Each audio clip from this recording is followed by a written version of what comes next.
way for you, that is people. Zaoza grineti, satondeza magazi. Esa njeni chido, they'll keep on talking, yeah, that is people. Siri no, siko lake. Kome unga pangile, chiri josi mkala jako. Siri no, chalo jake. Kome unga pangile, chiri josi mkala jako.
mkati muno.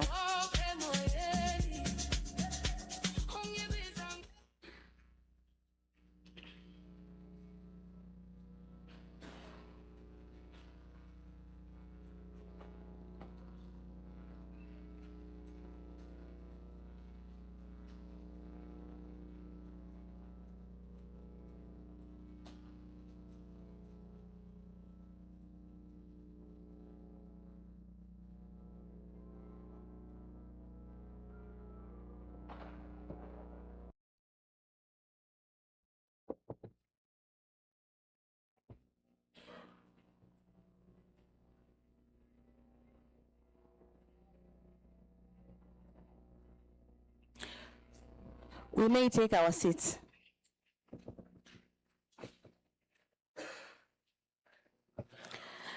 Good morning, our guest of honor, the Director of Administration in the Ministry of Labor, Skills and Innovation, the International Labour Organization, ILO, Country Director for Malawi and Zambia, Mr. Wellington Chibebe, the Executive Director for TVET Authority, Mr. Elwin Chiwembu Sichiwola, the Director of Technical and Vocational Training, Mr. Richard Chira, and all directors and senior members of staff from the Ministry of Labour, Skills and Innovation, representative of government ministries, departments and agencies, the representative of Employers Consultative Association of Malawi, Ellen Zioya, the representative of Malawi Congress of Trade Unions, Mrs. Jessie Chingoma, distinguished guests, members of the press, and of course, our graduates. Good morning once again. It is my pleasure to welcome you all to this first graduation of recognition of prior learning. Today, we celebrate individuals whose skills, knowledge, and experience gained through years of work and practice have been formally recognized and assessed. This graduation is a testament of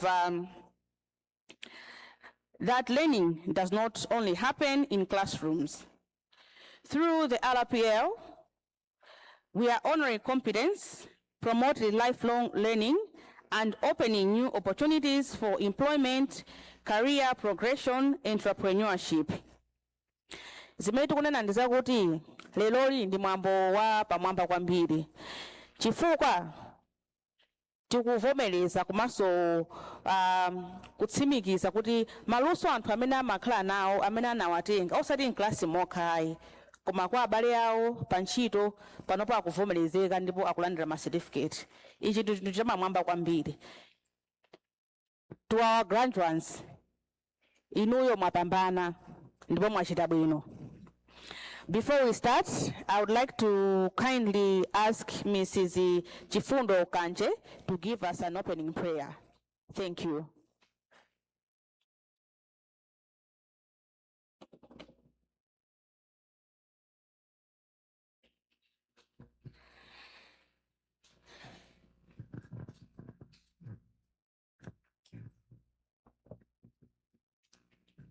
Thank you. Let us pray. Almighty Father, thank you for this day. Today is the day you have made. The blessings of this day brings forth the stewardship of the gifts you bestowed on us. Father, we ask you to be with us on this auspicious occasion. That is a testament of our hard work, resilience, patience, and the courage to do our work in various fields. We pledge our dedication and service to our country, Malawi. May you give us the strength to do your will always.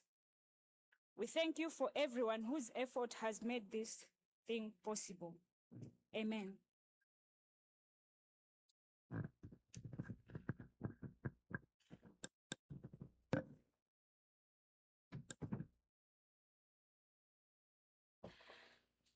Zikomo kwambiri. Lero ndi tsiku la chisangalalo, si choncho? Magraduates wathu lero ndi tsiku la chisangalalo. Osaonetsa nkhope zokhumudwa iyayi, kusangalala. Zija munakhala mukupanga masabata apitayi zatani? Zatheka. Zikomo kwambiri. Our guest of honor, it is now my time. It is now my honor to invite the Director of Assessment, Mr. Richard Chirombo, to give us an overview of the recognition of prior learning in Malawi. Tsopanoli ndufuna nditane Richard Chirombo amene atatipatse chithunzithunzi kuti izi zoyesa maluso kuti anthu ali zomayesa anthu oti ali ndi luso kale zikuyenda motani muno Malawi. Zikomo kwambiri. Mr. Richard Chirombo.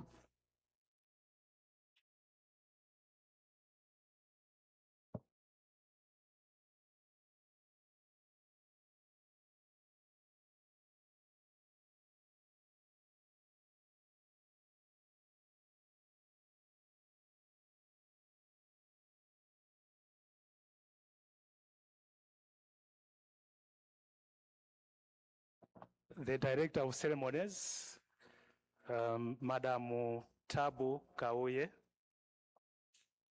The guest of honor, the Director of Administration, Mr. George Masinga. The International Labour Organization, ILO, Country Director, Mr. Wellington Chibebe. The Board Chairperson, the Executive Director for the TVET Authority, Mr. Elwin Chiwembu Sichiola.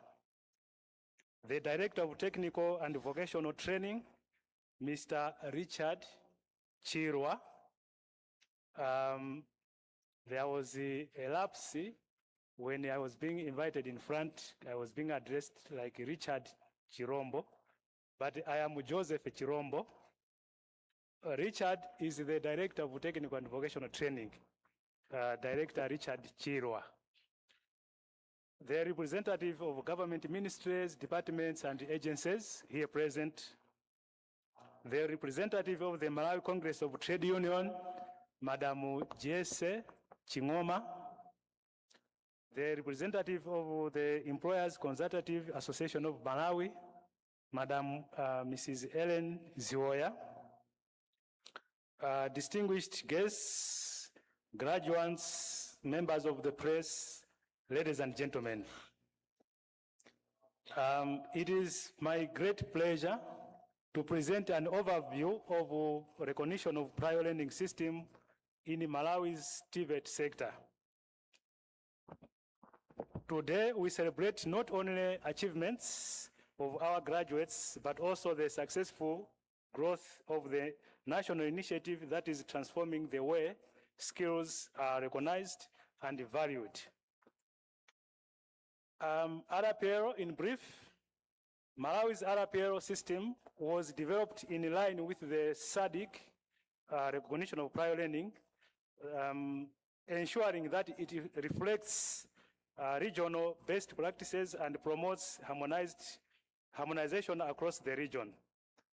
During its development, that is during the development of the RPL system in Malawi, from way back around 2014-15 up to 2020, the system was carefully benchmarked against well-established RPL systems in South Africa, in mainland Tanzania, and also in Zanzibar, enabling Malawi to adopt proven approaches while responding to the country's unique skills development needs. The success of the RPL system is the result of a strong partnership among key stakeholders. Among them, the ECAM, that is Employers Consultative Association of Malawi, the Malawi Congress of Trade Union, the industry representatives, training providers, government institutions, and other stakeholders actively participated in the design and development of the framework. Their collective expertise has ensured that the system is credible, industry-driven, and responsive to labor market demands. Despite its official launch in October 2021, the implementation of RPL practically commenced in January 2023 with 2 pilot trades, namely bricklaying and welding and fabrication. These pioneering trades laid a solid foundation for a program that has continued to grow in both scope and impact. Today, RPL has expanded to 12 trades, providing opportunities for many more skilled workers across different sectors of the economy. The 12 trades include automobile mechanics, bricklaying, carpenter and joinery, edible horticulture, electrical installation and electronics, fabrication and welding, food production, general fitting, plumbing, refrigeration and air conditioning mechanics, tailoring and fashion designing, and woodwork machining.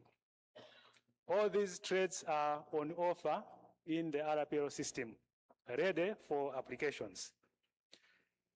This is the first cohort from over 200 candidates, from over 500 candidates that were already assessed and are awaiting graduation. So this is the first cohort of graduation. Other graduation ceremonies shall be spread across the regions, maybe shall be done at the regional level. Encouragingly, over 587 candidates or applicants are already waiting on the wings, yet to be assessed.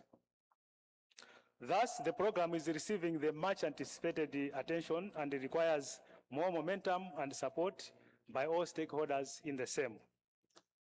One of the program's most encouraging achievements has been the increasing participation of women. When we started with those two trades, 40 candidates were assessed, there was no female candidate. But as we speak, women participation is at 27%, and the figures are increasing. This is very encouraging. And the introduction of trades such as tailoring, edible horticulture, refrigeration, food production, and so on and so forth. These are encouraging more women candidates into RPL program. This positive trend reflects Malawi's commitment to promoting gender equality and ensuring that the TVET sector is inclusive and accessible to all. Our guest of honor, I just wanted to indicate that these graduates here, some of them already hold degrees, others have diplomas, but they underwent this RPL assessment just to showcase the talent and the skills that they have. So we should not look at them as though they are ordinary. They are educated. Some of them have degrees, masters, but they enrolled for RPL just to get the competence or the skill that they have assessed and certified. So I thought I should present that picture in case we might be looking down upon them, but they are qualified in so many disciplines, but they wanted to prove that they also know something over and above the academic qualifications which they have. That's the crop that we have here. Does the RPL have impact? Has it made impact? The answer is yes. The impact of the RPL system is already evident. Many candidates who have been awarded RPL certificates are gainfully employed across various industries. Others have earned promotions to supervisory and leadership positions in recognition of their certified competencies, while many have successfully established themselves as entrepreneurs in the manufacturing industry, in the value addition chain, and also as contractors, particularly within the construction industry. Some of these graduates, guest of honor, have companies. These achievements demonstrate that RPL is not merely a certification process. It is a catalyst for career progression, increased productivity, entrepreneurship, and also improved livelihoods. Were there any challenges faced since the piloting of the RPL system? The answer is yes. There were teething problems at the onset of the program, such as the use of complicated application forms. The first forms for applicants in RPL was a little bit more complicated, we did not notice that it was a deterrent to the applicants, but we have learned lessons and we have simplified the application form. That was a challenge that we came across. Other challenges included the over-documentation. RPLO assessment requires a lot of documentation, but we have tried to streamline them. Another challenge was limited capacity by RPLO assessors. It was a new program, so nobody on the ground knew how to assess RPL. And also there was a limited number of assessment centers. We started with 3, 1 per region. Now, training institutions are also coming in to assist as the RPL assessment centers. Another challenge, guest of honor, was on mobility, low women participation, and also financing. But most of these challenges have been addressed considerably, save for the financing and mobility. So taking advantage of the presence of ILO country director, we thought we should flag out these challenges because you are a solution to most of these challenges. As we continue on the journey of assessing and certifying subsequent cohorts, we stand reassured that lessons learned shall enable us to provide better services to the citizens of Malawi, especially the youth who cannot afford formal technical and vocational training. These youths, honorable guest of honor, need our hands, and they also need our support, and also they need an improvement in their livelihood through certification of the competencies that they have. Otherwise, this is the picture that I wanted to present regarding RPLO in Malawi, and I thank you all for your attention. Thank you.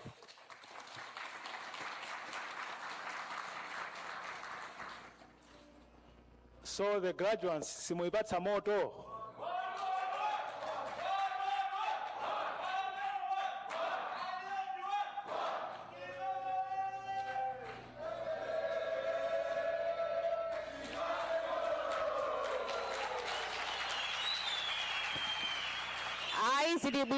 Zilibwino.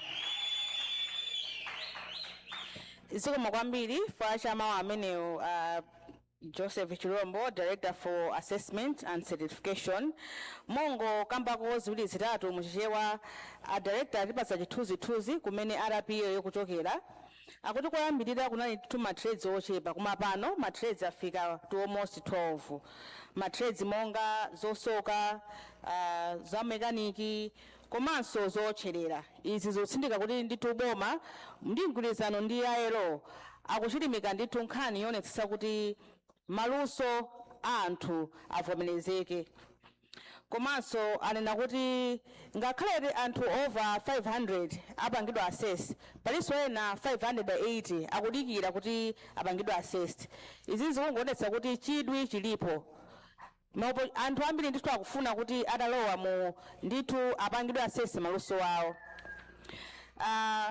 Guest of honor, I would also like to take this moment to recognize the support from the Korean government, ILO, Norwegian government, the United Nations through the Global Accelerator Initiative, Don Bosco Tech Africa, the TVET Authority, ECAM, MCTU, for providing support and for ensuring that our graduates today and many who are coming get the support needed for them to get certified.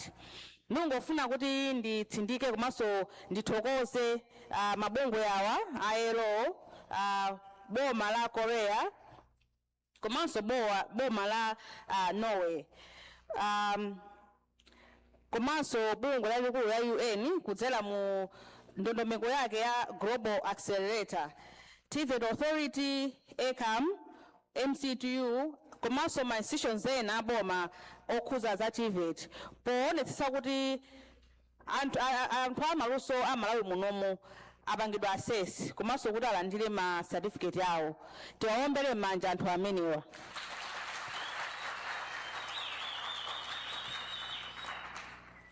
I would like to call Mr. Sikwesi Saenda, one of the graduate representative, to give us a speech. Thank you very much.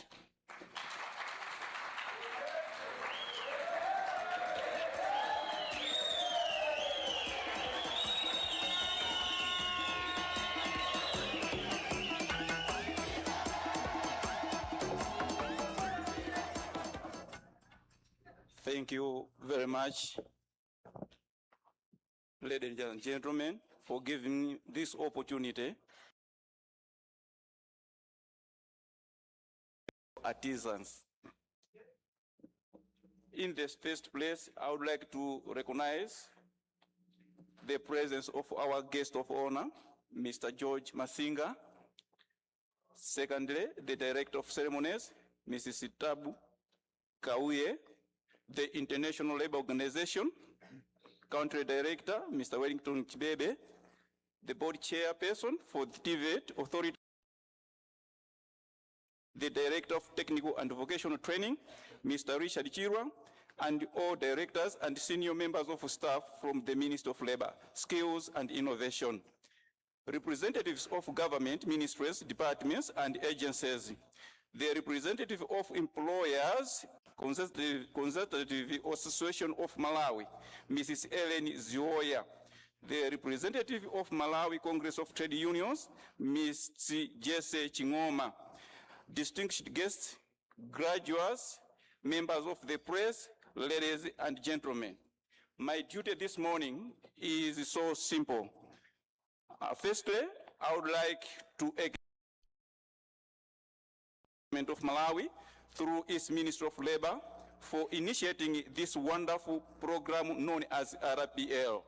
This is a program that recognized the different artisans who skillfully do their work to the satisfaction of everybody, but because they did not attain these skills from recognized technical colleges, they had no opportunity to have certificates. Because of lack of these certificates,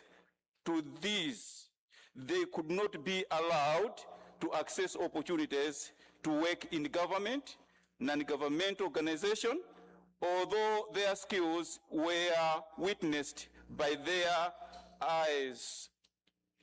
But through this program, we are now getting certificates from the Ministry of Labour, which means the door is now open.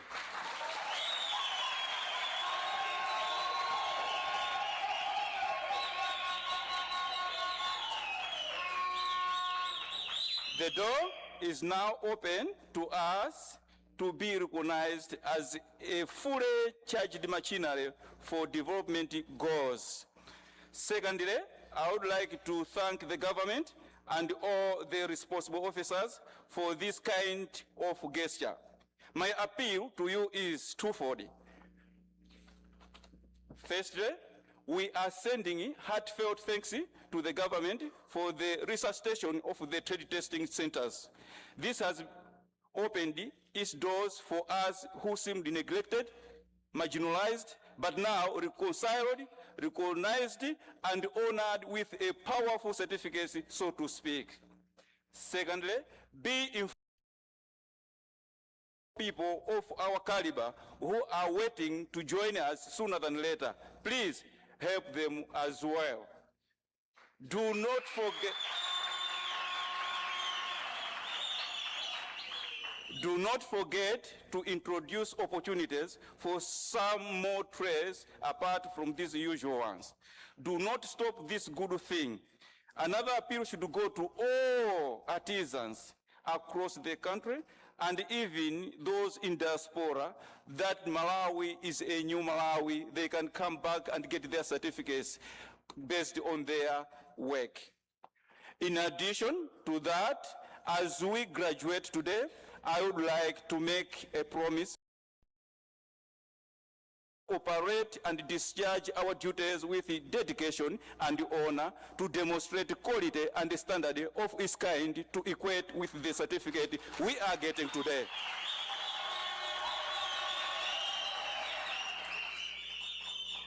Furthermore, may the government help us to access soft loans. I will repeat, soft loans, in order for us to manage bigger projects that we believe the government will be able to offer to us at the council levels. For some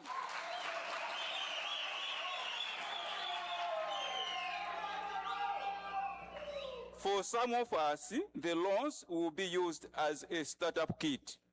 To some, for enlargement of our companies and businesses. We are ready to work with the government and the regulatory bodies to be able to work for areas of our expertise. Lastly, but not least, we are geared to join hands with the government to develop our technical industry to be as vibrant as of our neighboring countries. Lastly, I would like to make this appeal to all my fellow artisans who have been privileged to attend to such a beautiful and well-organized graduation ceremony here at BICC to stop some of the ill behaviors to our customers, because that can deter our progress and prosperity. Meanwhile, we are in the shoes of the larger prospective governmental body called Ministry of Labor by virtue of this certification. This simply means before now we were assessed, looked at by people or our customers based on individual personal point of view. But effectively today, the same people, customers, stakeholders, will begin to look at us, assess us based on this larger body known as Ministry of Labor. Please take care. We are under the gorgeous umbrella of Ministry of Labor. Reaching this far, I would like to thank you all. May God bless you. Thank you.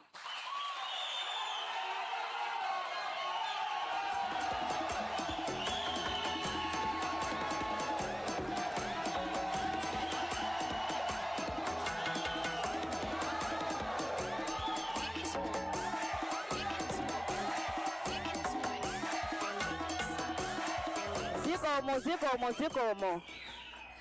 Thank you for that passionate and strong speech, Mr. Saenda. Mungu gambako sikwese agambako zingapo. Choyamba atokoza boma. Chifukwa cha ndondomeko imeneyi. Ndondomeko apa mwamba si choncho. Akuti tu analibe certification. Koma pano awatani azipeza. Ndungofuna mongo gambako munaso mundivomereza ambiri tili muno. Amisiri amene timagwiritsa ntchito ndi anthu oti mwina sanapite ma technical colleges koma timapanga trust. Izi boma likungofuna kuti lionese kuti even ma skills amene mwina munthu sanaphunzire in class ndi ofunika. Ndi ichi ndi chinthu chamwamba kwambiri ndipo tinyadire tonse amene tili muno komanso onse amene apanga graduate today.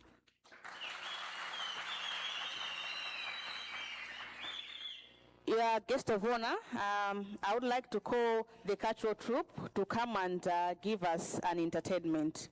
Cultural troupe.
Thank you very much. Your guest of honor, the first dance was Chingande, a dance performance that is done in Inchinji. And the second dance is Guanyasa, and the dance is performed in Doha. Guest of honor, I would like now to call upon Mrs. Jessie Chingoma, a representative from Malawi Congress of Trade Unions, to give us her remarks. Thank you.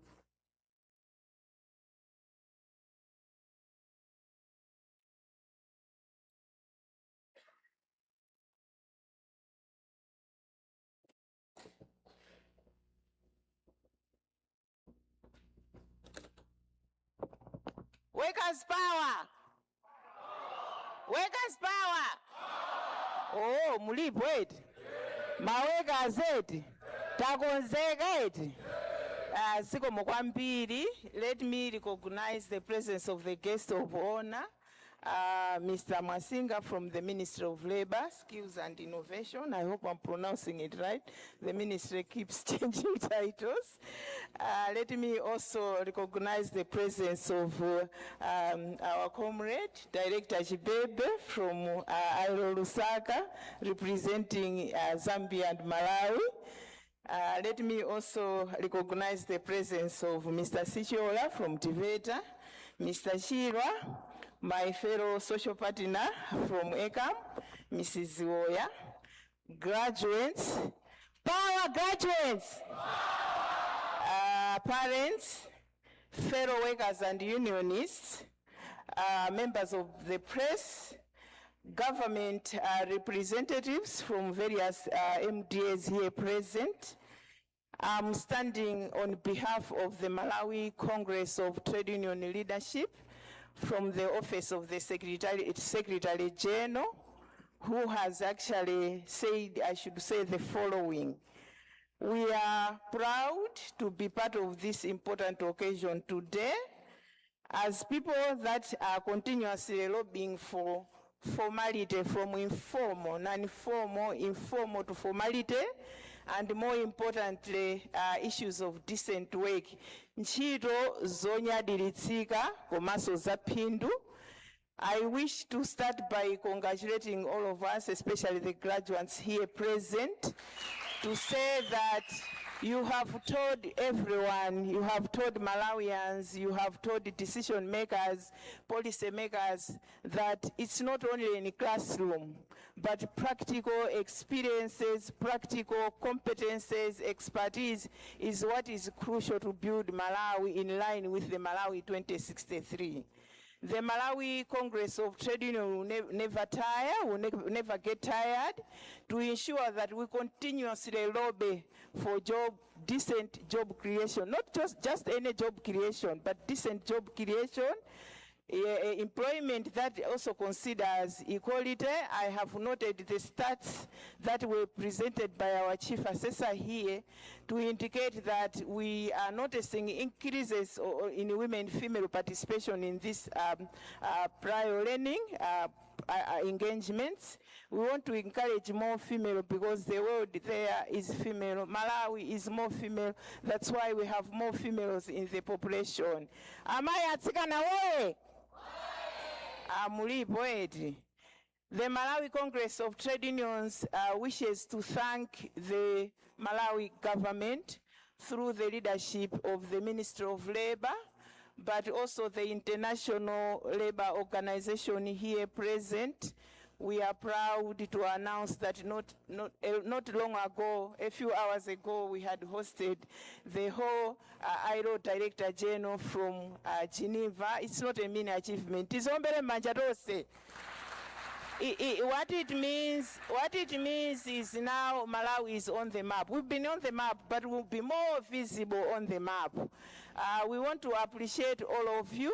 We also want to appreciate the role of Tiveta, the assessor, and everyone who's been running up and down to ensure the success of this program. The Malawi Congress of Trade Union will continue to partner and support all the endeavors to ensure that Malawians have really decent work that is critical for economic development of this country. Mwachidule, kungofotokoza kuti ife Malawi Congress of Trade Unions ndife onyadira kwambiri. Tikuthokozani ndikunyadirani inu graduates athu amene mwatenga gawo kuma mukatswiri kapena upangiri osiyana-siyana umene ulothandiza kwambiri umboni ulipo ochuluka kwambiri kuti ntchito za manja athu ndi zimene zimakweza mayiko. Taona anzathu ku China, ku Japan, mayiko osiyana-siyana. Komanso izi zikungofuna kukwaniritsa khumbo la boma la ntchito zonyadirika, ntchito za phindu zimene aliyense amapindula. Boma limapindula kuntsonkho tikapanga formalize, mabanja amapindula kudya kasikisi pa tsiku, ana amapita ku sukulu, amayi ndi abambo mabanja amasekerera, amakhala athanzi, dziko lathu limatukuka pa chuma. Ndiye tikufunirani zabwino kwambiri, tikukhulupirira kuti kukhala kwanu kapena mmene mwafikira apamu mutithandizira kupanga menta kapena kupereka chidziwitso chochuluka cha ena amene akufunanso kuyenda njira imene mwayindayi. Ndi njira yokhayo imene ingatithandizenso kutukula dziko la Malawi lino. Takuthokozani nonse chifukwa chakumvera kwanu zikomo.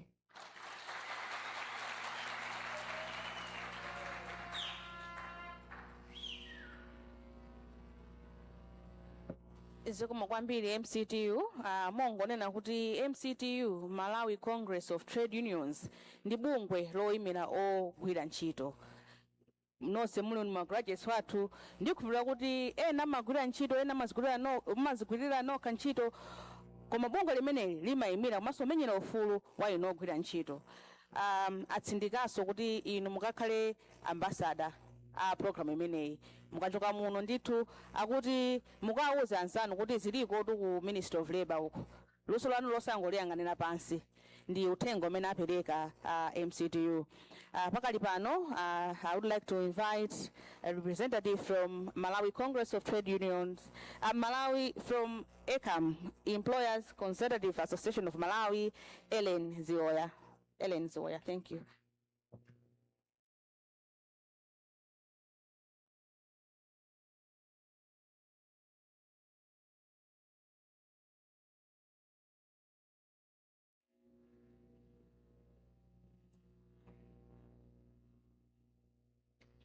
Let me recognize the guest of honor, Mr. George Masinga,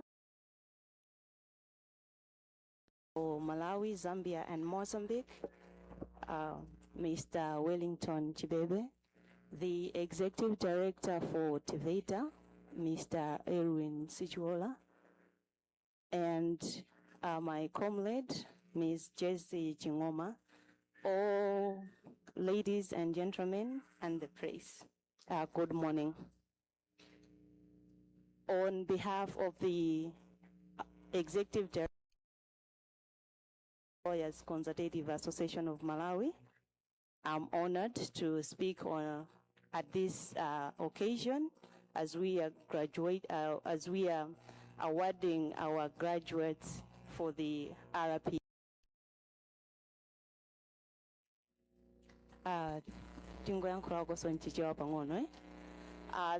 ECAM, Employers Consultative Association of Malawi, ndi bungwe lomwe limayang'anira anthu amene.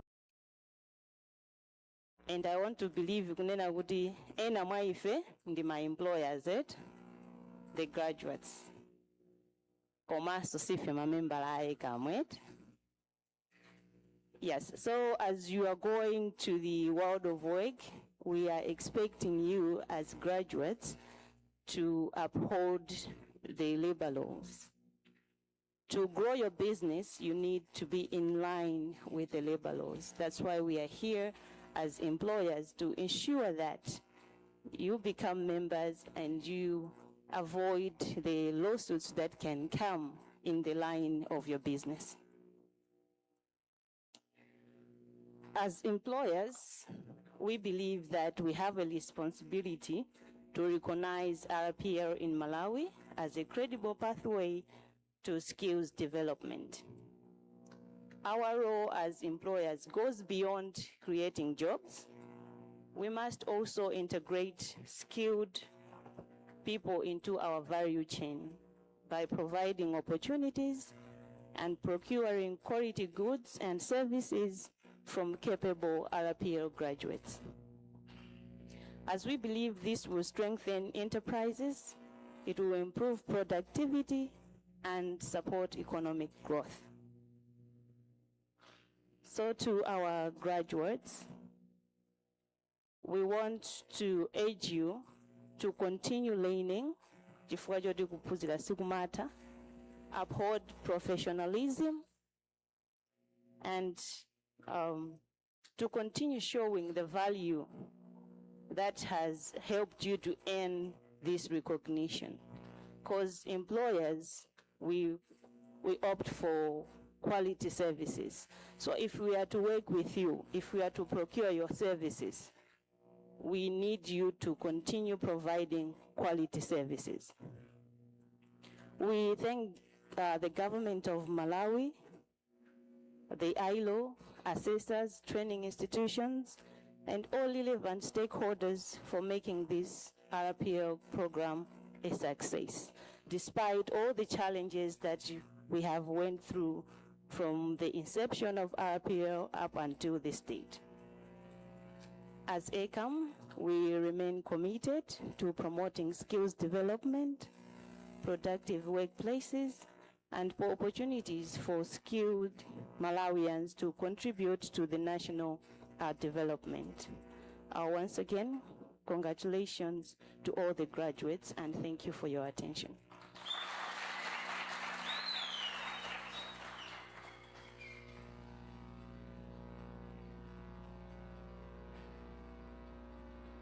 Thank you, Ekam, for those remarks and for reminding our graduates to continue upholding professionalism and also contribute to the socio-economic development of the country.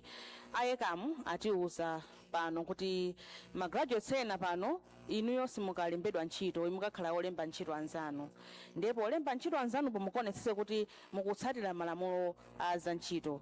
Si akupereka ma assessment in the Ministry of Labor.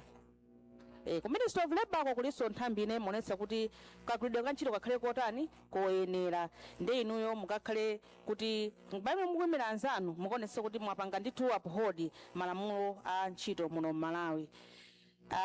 Pakadali pano, guest of honor, I would like to showcase the journey of our graduates, where they're coming from, how the assessments were done, so that you should have a picture. They didn't just arrive here, but there were assessments and processes that were followed. May I kindly ask that we play the video clip on the assessment journey of our graduates.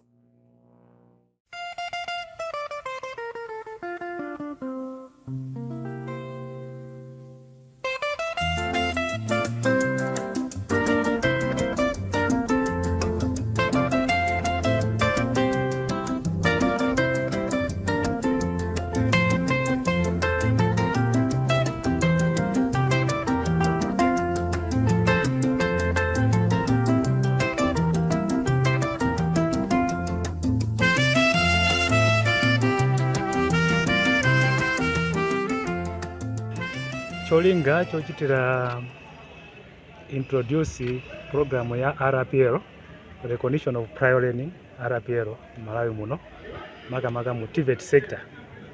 Chinali chofuna kuthandiza achinyamata amene amatha kuphunzira maluso osiyanasiyana posadzera ku ma technical college.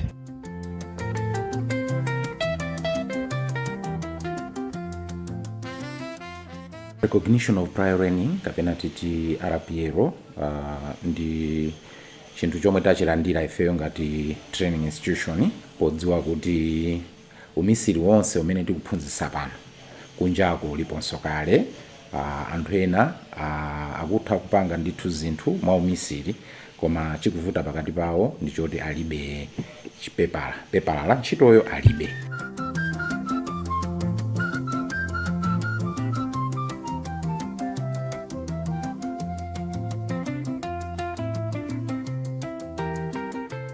pepa limeneli ndilofunikira kwambiri kwa azimisiri ife. Timaziwa ntchitozi zamanjazi kwambiri, timaziwa ndithu koma timakanidwa mwambiri, ngakhale kuti tilande contract kuboma amafusa certificate. Ndiye timapeza kuti ntchito tikuiziwa mwina ukapasidwa undotinso sangafike ngati pa ifepo koma chifukwa choti ndi certificate. Ndiye ife chipsumwayi umatilephereka chifukwa chopanda certificate. Ngakhale ntchito imene kuti munthu ulembedwe ndikuti anthu amang'ana uli ndi certificate, ngati unene kuti certificate ulibe basi ndikuti that was the end.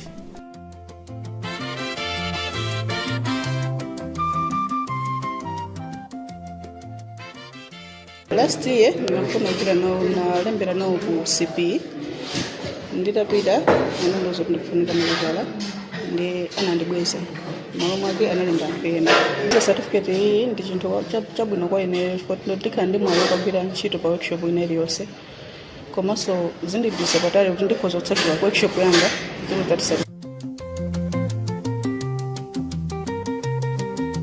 certificate ndikayipeza ndikuona kuti zindithandiza kwambiri chifukwa chokuti mbuyomu anthu samatha kundiziwa, samandikhulupirira, koma ndikuona kuti ndikakhala ndi certificate umboni ikhala certificate imeneyo anthu atha kundiziwa kuti munthu uyu ntchito yakuiziwadi.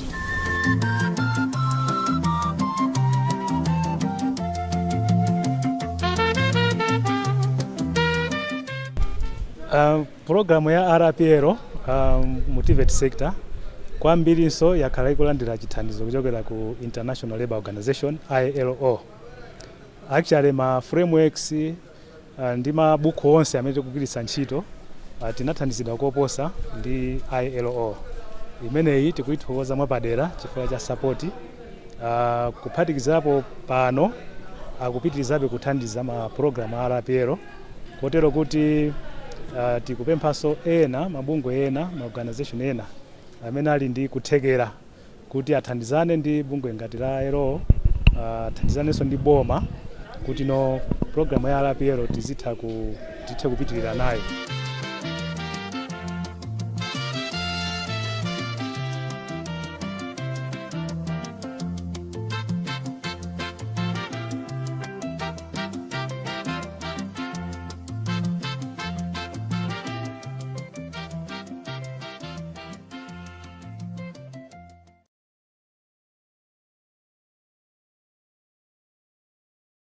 Kuti sikuti tinangofika apa kuti ayi anthu awa apambana ayi komano anayesa muso laolo. Taona mainjini, taona mashini azosoka, taona zotcherera, zonsezi ndi zimene apanganya matatu komanso makolo athu amene ali pano. Tiye taombeni m'manja. Mwinatu tiwa anthu ndi ma champions. DJ taikanika nyimbo tingo stand up for the champions because these are champions. Kumenacho kala ufika pano siza masewera iyayi.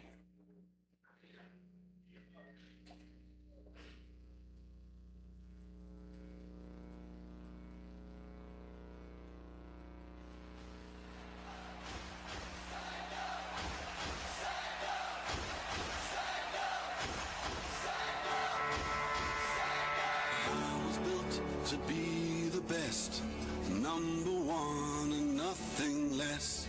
Lead me to my destiny. I have waited patiently. I have vision, though I believe.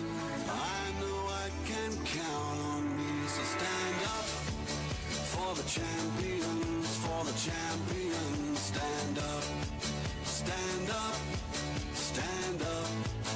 For the champions, for the champions, stand up. For the champions, for the champions, stand up. Stand up, stand up. For the champions, for the champions, stand up.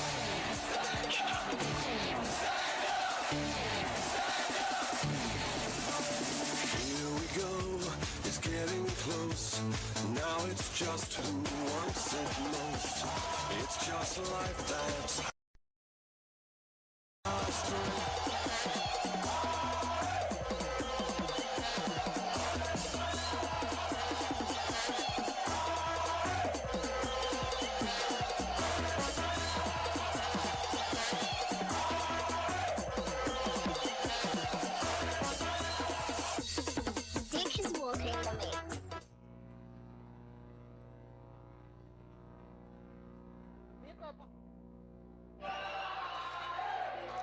Zikomo, zikomo. That's the mood for graduation.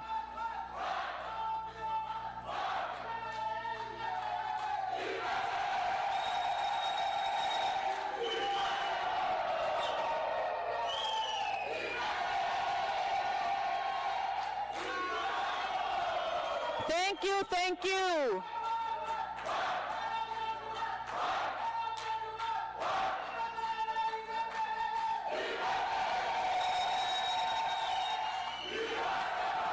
Zikomo, zikomo, zikomo. Imene yonde mood ya graduation zili bwino. Zikukoma. Guest of honor, I would like to invite the Executive Director for TVET Authority, Mr. Elwin Chiwembu Sichola, to give us his speech. Thank you.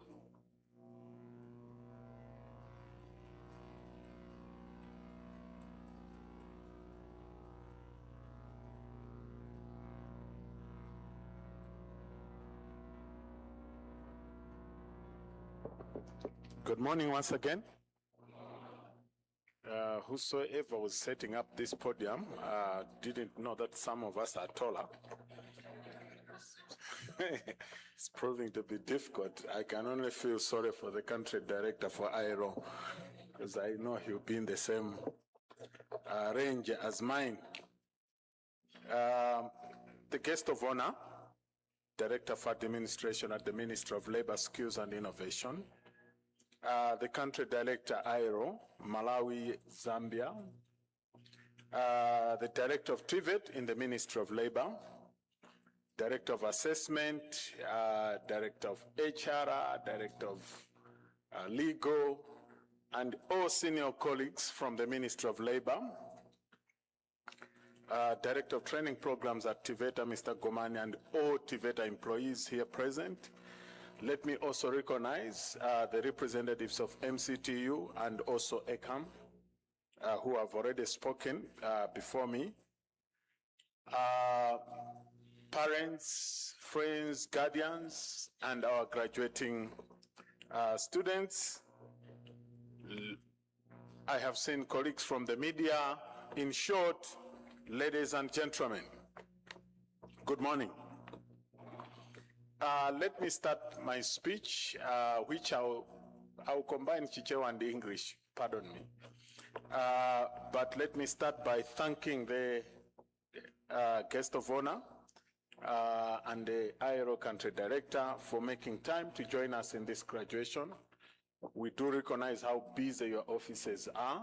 The fact that you spared time to join us this morning shows us how committed you are, but the value that you place on skills development, not only in Malawi, but I believe in Africa and the whole world. If there is anything that RP-ERO proves, it is the fact that learning does not only take place in classrooms. We have to recognize that there are so many other people who are acquiring skills in garages around Biu, Indirande, and the Luwinga, and so many other places. We also have to recognize that in our homes, people are acquiring skills from their brothers, uncles, and parents. We also have to recognize that even in companies, in organizations, we're seeing young people who join without a skill, but as the years go by, they learn a skill while they're already working. What we needed to do is to make sure that those skills are recognized. Because ignoring that fact, or ignoring the fact that learning does not only take place in classroom, shall mean leaving thousands of skilled workers outside the formal system and making them invisible to the system, which we all agree is very unfair.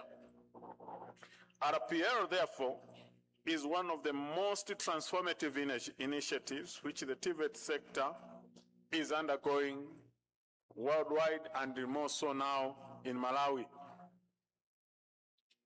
Chimene ndingafune ku fotokoza momveka bwino ndichonena kuti ku Malawi kuno kuphunzira sikumangochitika mkalasi mokha.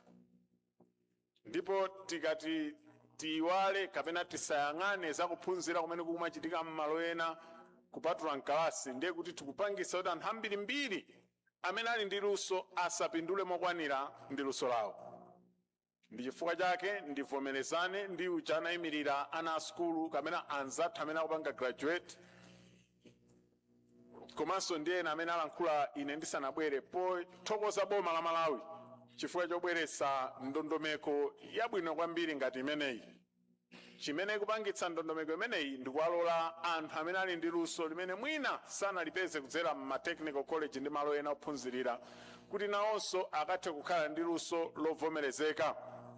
Kwa amene akugwira ntchito, kukhala ndi certificate imene ikuvomereza luso limene uli nalo zimakuthandizira kuti upeze promotion, komanso zitha kuthandizira kuti upange negotiate ma conditions abwino. Ndi chifukwa chake ndikuvomerezana ndi ena onse amene akusangalala kuti lero kwa nthawi yoyamba tikuona graduation. I know this is not the first cohort, koma kwa nthawi yoyamba tikuona graduation ya anzathu amene apangidwa asesi kuti tivomereze luso lawo limene mwina sanalipeze kudzera m'maklasi.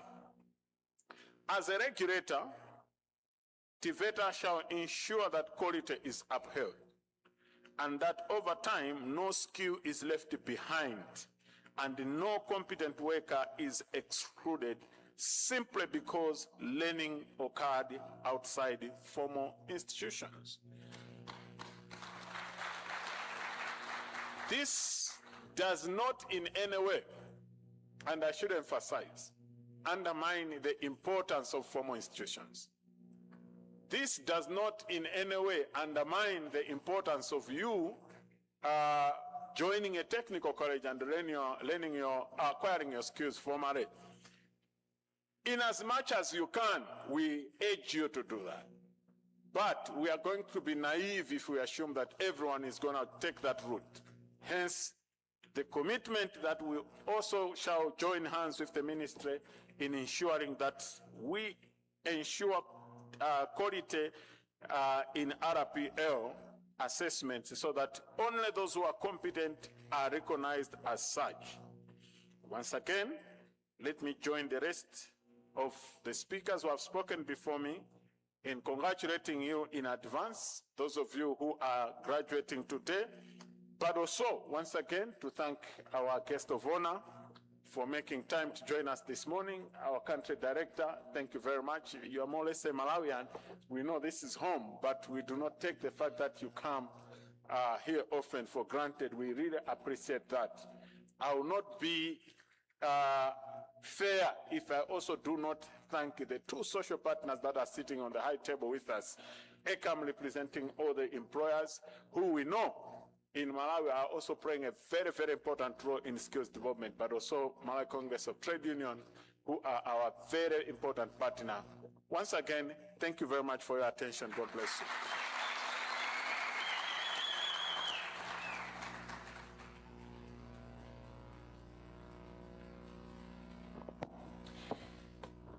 Thank you very much, E.T., for those remarks, and also kungo yankhulako zimene ayankhula E.T. akuti ngati bungwe la TVET authority lonetsetsa kuti luso lililonse lisasiyidwe, ali ndi luso aliyese luso lakelo livomerezedwe ndipo munthuyo apeze certificate. Komanso anena kuti sikuti RPA kunena kuti musapite ku technical colleges kapena ikupanga replace ma technical colleges formal education ayi ndithu amene angakwanitse kuti ineyo izi zakoma ndipitirize akhozopitiriza mwayi ulipo. Komanso amene mwina ena mata ineyo ndafika pano mwina zili bwinobwino zimenezo zovomerezeka, koma zonse ndithu zikugwirizana kuonetsetsa kuti maluso Malawi avomerezeka komanso kuti tifikire maloto athu a dziko a 2063. At this moment, guest of honor, I would like to kindly ask the country director for Zambia and Malawi ILO to give us his remarks. Thank you.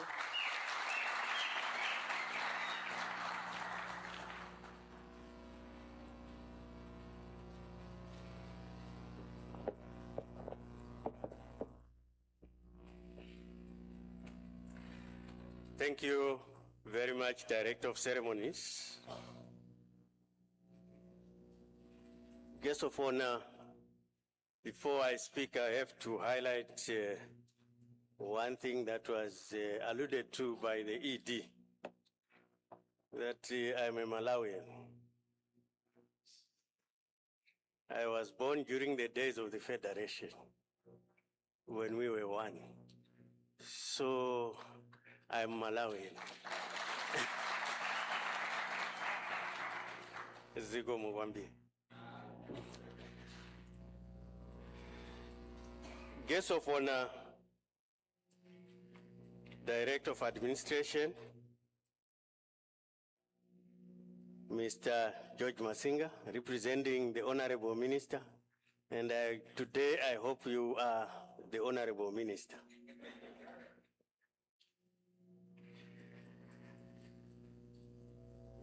Director TVETA ED, Mr. Sichola,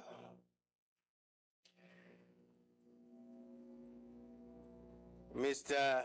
Joseph Chirombo, Director of Assessment, Madam Piri, representing ECAM, Madam Chingoma, representing MCTU. She referred to me as comrade because we were once in the same trenches. I was once a stone thrower, but now I'm a peacemaker. Members of the press, ladies and gentlemen, dear graduates, the day has come. The day is,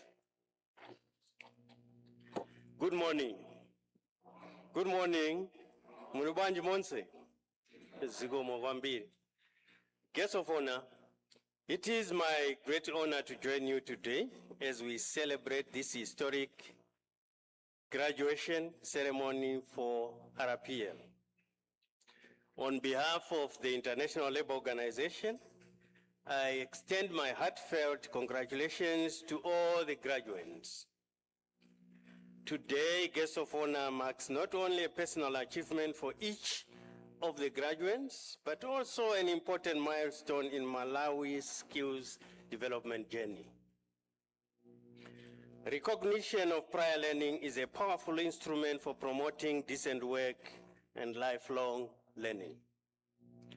From the ILO's perspective, RPL provides an opportunity for workers who have acquired skills through work experience, informal training, or traditional apprenticeship to have those competencies formally recognized.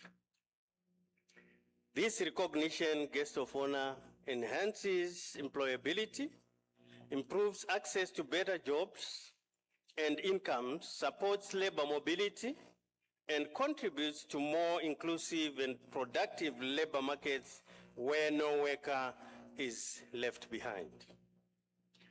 The ILO is proud to have partnered with the government of Malawi through the Ministry of Labor, Skills and Innovation. I would want to emphasize on the tag skills and innovation. And TVETA in laying the foundation for this important program through the general support of our development partners. With funding from the government of Norway through NORAD under the Global Skills Program, the ILO supported the development of the RPL guidelines, RPL procedure manuals, and assessment tools in 7 trades. This support also enabled benchmarking mission to Tanzania, allowing stakeholders to learn from successful RPL implementation experiences in the region. We are equally grateful, Guest of Honor, to the government of Korea, whose support under the Global Accelerator Program for Jobs and Social Protection for Just Transition made it possible to develop assessment tools in 5 additional trades, namely edible horticulture, electrical installation, refrigeration and air conditioning and mechanical machining, general fitting, as part of promoting agricultural mechanization. We sincerely appreciate the government of Korea for also supporting the assessment of over 400 candidates and making today's graduation ceremony possible.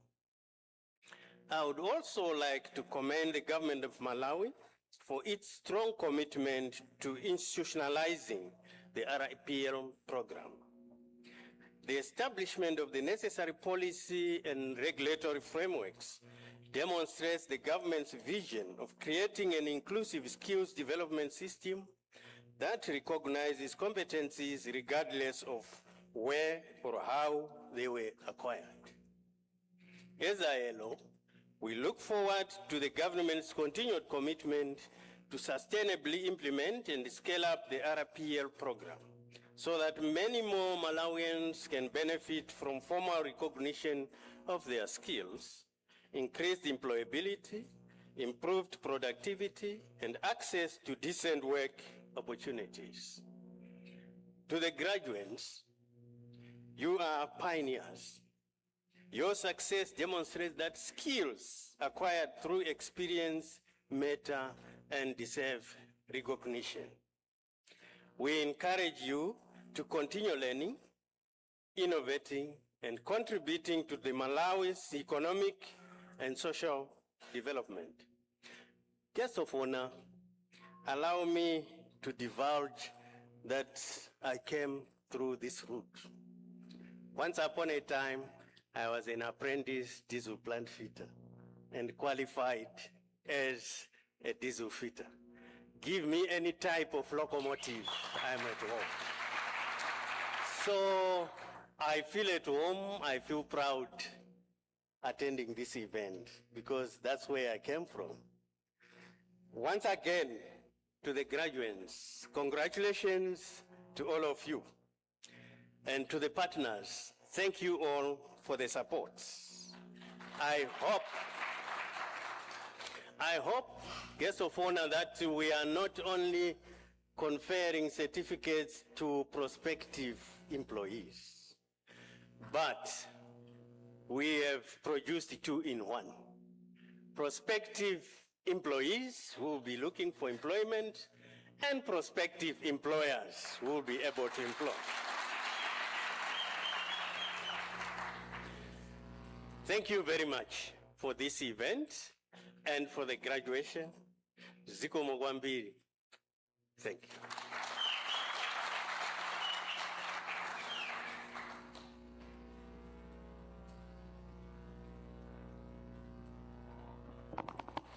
Thank you, Mr. Wellington Chibebe, for those remarks and for also reminding us and reminding our graduates of our duties and our roles as we go out of this room. Mongo kambako zimene ananena Mr. Chibebe akuti nawonso anali m'Misiri adutsanso mnjira ngati imene mwadutsayi sikungotsimikiriza kuti luso si chinthu chamasewera atiwuzakonso kuti mongo phatikizira ndi zina zimene anayankhulaponso ena kuti luso limene latengedwa pano litsegula makomo ambirimbiri koma makomowa in as much as tikufuna kuti ena alembedwe ntchito pakhale balance ena alembedwe ntchito oyende komanso ena akapange create ntchito kuti akhozolembanso anzawo. Pakali pano, guest of honor, I would like to invite Chindime and Pungwaku to give us comedy.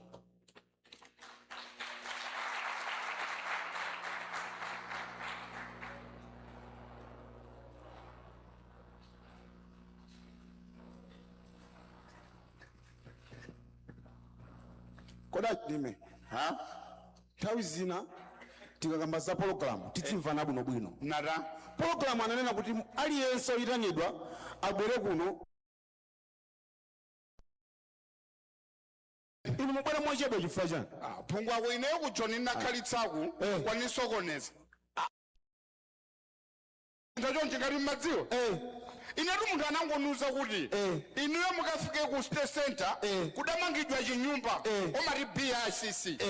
Ine mapu mene nkaende mwachangu mosavutikira ndikafikire pa roundabout pa 18 ndikangochoka umene ukangoenda ukapita straight ukafika mu state center nafika palanda kufika pa 18 uona pamene padali manda osaona nati timati kafika palanda poti pa 18 pambali panali manda apita kuti nasokera kera kuti mene mafusa munthu ndukanu funa ndipite ku state center manda amene aja adasintha pano anachoka manda amene aja pana mangidwe amene paja 2018 pamene pana mangidwe nezona malawi ilutsogola nimene munthu amanilezera kubwera kuno ine mafika muno nimene ona mwambo wayamba kale inu graduation ya nchemwe lanu zone kumachedwa chonchi tinene kuti mwalandira kale matikiti odyera atakuti musokoneza zinthu ngatisi munalandire ndekuti mwambo sunayambe musokoneza zinthu muno sinabwere nkhani yakudya kodi tsopano muri makamakanizani ine nakuwuzani nthawi ija kuti tikumane kuno yes akazi anga amene ali achemwala ine inde lero ubadwa iwowo inde lero akulendera certificate inu ine nthawi yomwe ndinapita ku joiningu mpaka anaphunzira ku technical college mpaka kufika polandisa boma ndimene panga ndondomeko imeneyi kuti wonse amene ali m'madera osiyanasiyana kandi m'mamidzi kandi kutawuni anthu amenewo amene andiluso losiyanasiyana la manja boma ladziwe dziko ladziwe chifukwa tikamanena kuti boma likutukuka pano petu yang'ananso masomphenya a 2063 ndofunika wina asatsale mbuyo tiyendere limodzi awati luso masiku ano sikupita ku sukulu kokhayo alipo anthu ena anzeru anabadwa nalo alipo anthu ena anzeru anaphunzitsidwa inde ndi anthu amenewo boma likuti bwerani kuno tikhale pamodzi kuti tikuunikeni oboma kudzera munthu naza hito yaona kuti ngati tiwasiya anthu amenewo amene ali luso osiyanasiyana ndikuti Malawi 2063 sitikwaniritsa zona ife tiphungwa kunene zona tikamakamba kuti dziko lilutukuka tele chitukuko chimene chimaoneka chimakhala chimene wachita munthu waluso chilichonse chimene chimaoneka ndi maso athu ndikuchigwira ndikuti munthu waluso ikapoze luso mosayang'ana kuti anapita ku sukulu bwanji ndi luso lili mosiyanasiyana pali ena luso lawo adachita kupitira mkalasi pali ena luso lawo adaphunzitsidwa ndi wena pali ena luso lawo lachibadidwe kungobadwa nkukhala ndi luso pamenepo ndipo maliletowoti kasi anthu awa tizichedwa kuthamanga poyang'ana 2063 zona tatenge tiyende nawo tifuna titukule Malawi titukule limodzi ndipo linayokhala munthu oti mmisiri amene wazonjaranjara chifukwa kujo ndimayita zonjaranjara zomwe zonjaranjara zomangamanga zomwezo kodi zimagwirana ndipo inu kuchoni mmachita zomwezo ndine mphungu ako ndimati ndikamaziona luso langali kapati ngoti aliyese wa luso amadambitsa luso pa dziko lapasi mwini wake chauti mulungu enzona chifukwa mulungu pomulenga munthu adatenga doti ndikumva kulenga munthu nkumuyikapo nkuona kuti ndi munthu uyu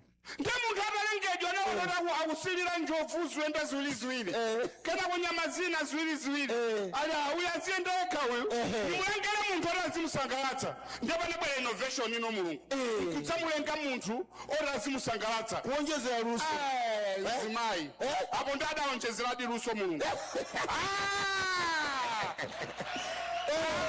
pungwaku apo adafatsa chifukwa adaona munthu woyamba kumulenga awankhula besi ala dziko silikoma afuza zapo alai awazilopesa ndipo maada mulungu anafatsa ndikulenga mzimayi azimusangalatsa ndiye chimene tikufuna tawuza anthu aluso asakomedwe ndi luso limene ali nawo pakali pano zimene mupanga pano musakhutitsidwe nazo yes munthu waluso adzikhala ndi njala ichi ndapanga kwati kuti ndifike patsogolo nditani awonjezerepo nzeru kumapanga za luso ndi mmene dziko lili utani likuyendera zofunika tupungwawo kuti tayamikire tere wonse amene ma stakeholders atenga gawo powaphunzitsa anthu amenewo iye asati kuwaphunzitsa tanena kuti anthu awa amene abwera kuno anabwera kale ndi luso kodi awa makangoapanga asesi kungwaunika kuti awa kuti ndaterala salundi makina ndi awa tapanganiza uterala inu ndakalipenta muti mmaomba mabokosi pesesimu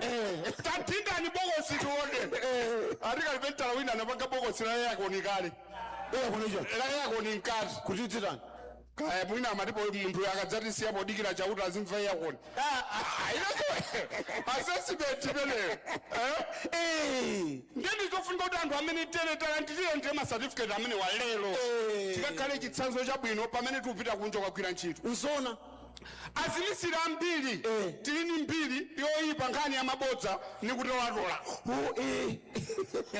munthu umathaka munthu apititsa sabato lero amubwere mmathukoloko mudzatenge pofika mmathu akangokona ubwera apona osiya sabato watenga yako wamba kuigwira mesa mmati mmathu iya inapita kumzikiti nachedwa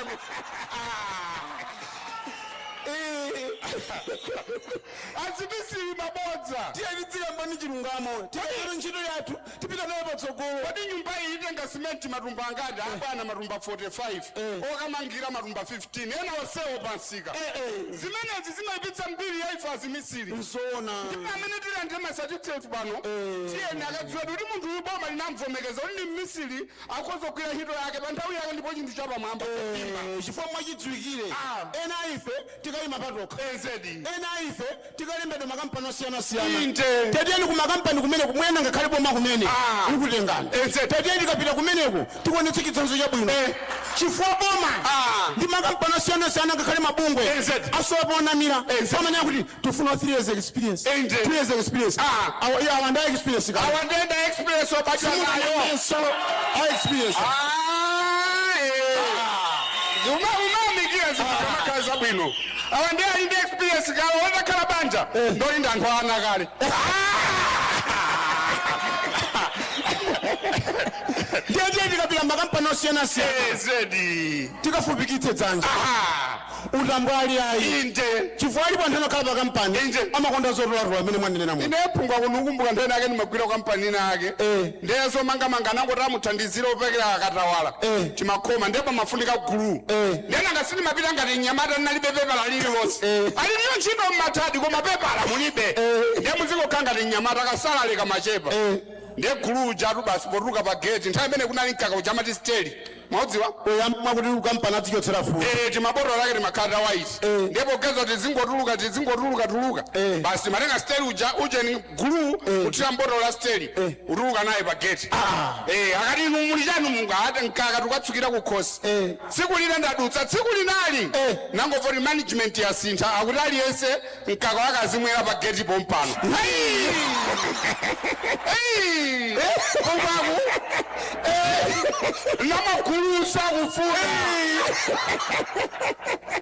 wani wiki ndiri kunyumba sapiro toilet ndani kuluyo kuba inde ndizofunikira tatieni ifanga toyambirira kulandira macertificate amene tele tikakhala anthu achitsanzo nzona tiyamikireso boma tifanga tipabwera anthu akuluakulu ochoka kuboma pano inde khani ndoti mkulukuta moyo waidziwa kuntunda pepa limene musalitengere mwezi bwana ndi pepa lofunikira ili ndi pepa lofunikira ndeta tiyeni ndithu anzathu akuboma anthu amene wanzomwe takamba kalezi nzona mukalemba anthu amene wamulimbikitsa amene akuchita mantha kukamba nawo maujeni amene akuti abwere chifukwa assessment imene ndiyofunikira tilipo anthu ena amene tungokhala kumeneko kumangounjika luso koma pepala lilibe pano boma labwerabwera mubwere kuboma mulembetse kuti mukhale ndi pepala chifukwa pepala limene lithandiza kulembedwa ntchito komanso kala amene lufuna tipangapo la ngongole kumabanki ndi kwina nanga sila boma kuti pepala azine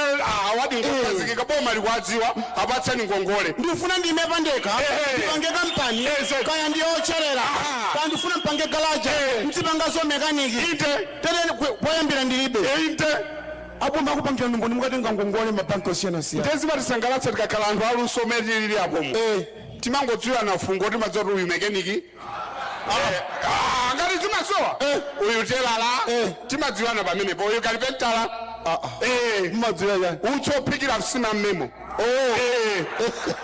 lumene umatipangisa kuti tizidziwana akakhala mekaniki timadzoti amaphikira oilo fungo utswa oilo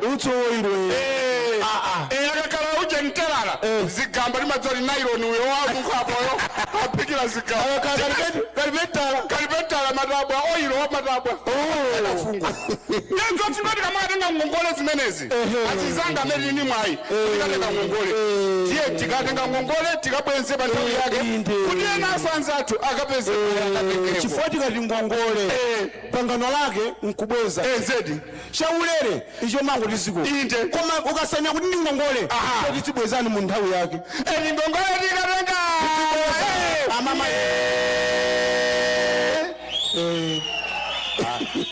eni ngongole tikatenga tibweza tizibweza azatwadengeko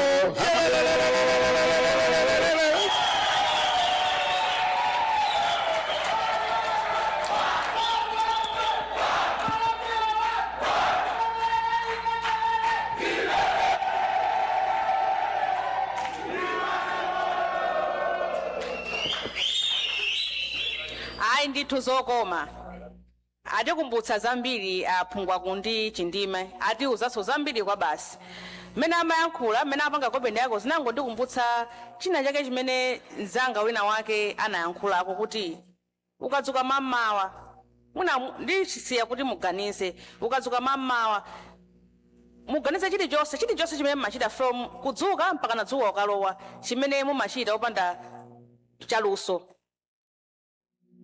mwadzuka mamma simagona pa bedi bedi ndilota lomanga nda kalipentala mwavala zovala ndizosoka nda mwaphika mwadya chamwa mwati ama opanga tindi nda ndilusoso mwakwera galimoto so moyo wathu kuyambira pamene tadzuka mpaka na dzuwa ukalowa sitingapanga chilichonse opanda luso zimenezi tizikhati kuganiza. Guest of honor, let me say something that a friend said, that our everyday life revolves around skills. When we wake up in the morning, when we drive our cars, when you go to work, you can't do anything without something that is made by an artisan. This just says how much skills are important in everyday life and also to the country. At this moment, guest of honor, I would like to ask the Director of Technical and Vocational Training in the Ministry of Labor, Skills and Innovation, Mr. Richard Chirwa, apologies, Mr. Richard Chirwa, to give us his remarks, and thereafter call our guest of honor, the Director of Administration in the Ministry of Labor, Skills and Innovation, George Masinga, to give us his keynote address. Thank you very much.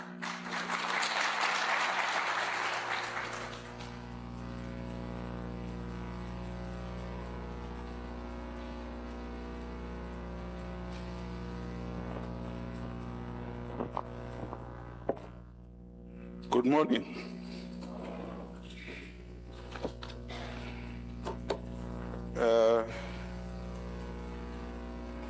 It's sometimes very difficult to speak after very good speakers who speak before you. But it's also sometimes very easy to speak after Chindime Ndipungwako, because they narrate the whole story so that everybody understands very well. So let me start by recognizing the guest of honor, the Director of Administration in the Ministry of Labor, Skills and Innovation, Mr. George Masinga. And let me also recognize the Director of Ceremonies, Tabu Kauye, and let mixing up my name with that of the Director of Services, Mr. Joseph Echirombo. I think we can just exchange the names. Let me recognize the ILO Country Director, Mr. Wellington Chibebe. Let me recognize the representative of the Korean government and development partners, all development partners present here. The Executive Director for the TVET Authority, Mr. Erwin Chiwembu Sichuola, and all the directors from the TVET Authority. I see Mr. Goman, who is the Director of Training Programs. Let me recognize all the directors from Ministry of Labor, Skills and Innovation. Let me recognize the representative of the employers, Madam Ellen Zoya, and the representative of the workers' organization, Madam Jesse Chingoma. All the directors and deputy directors from the Ministry of Labor, officials from other ministries, departments, and the agencies, government agencies, distinguished guests, graduates,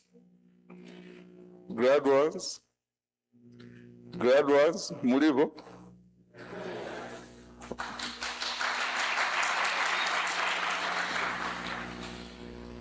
Mwakape wabiri. Members of the press, ladies and gentlemen, good morning once again.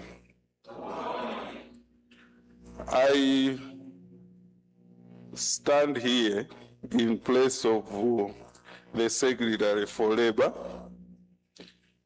who was supposed to ask the Honorable Minister to make the remarks.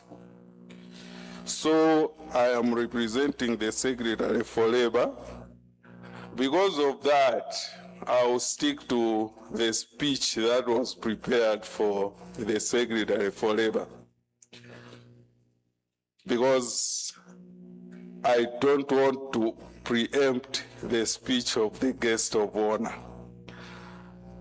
Ndikazikika pa speech omwe anakonzera PS.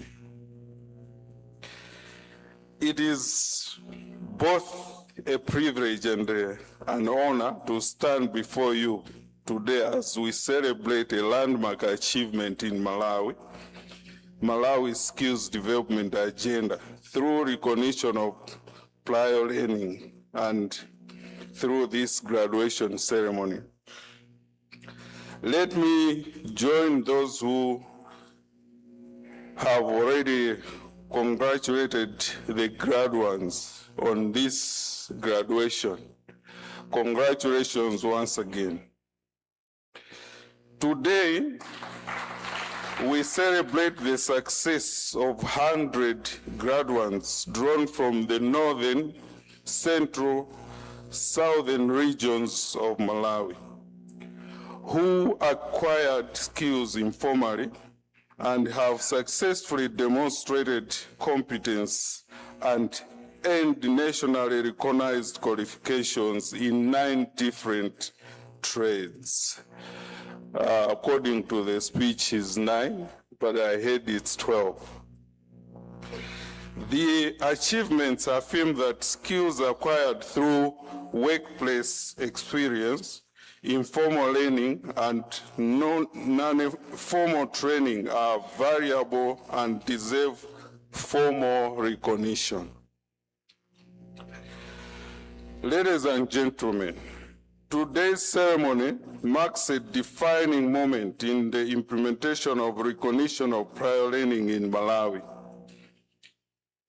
It signifies our transition from pilot phase to the national rollout phase of the recognition of prior learning. The successful completion of the pilot has demonstrated that RPL is practical, credible, and inclusive mechanism for recognizing competencies acquired outside formal education and training system.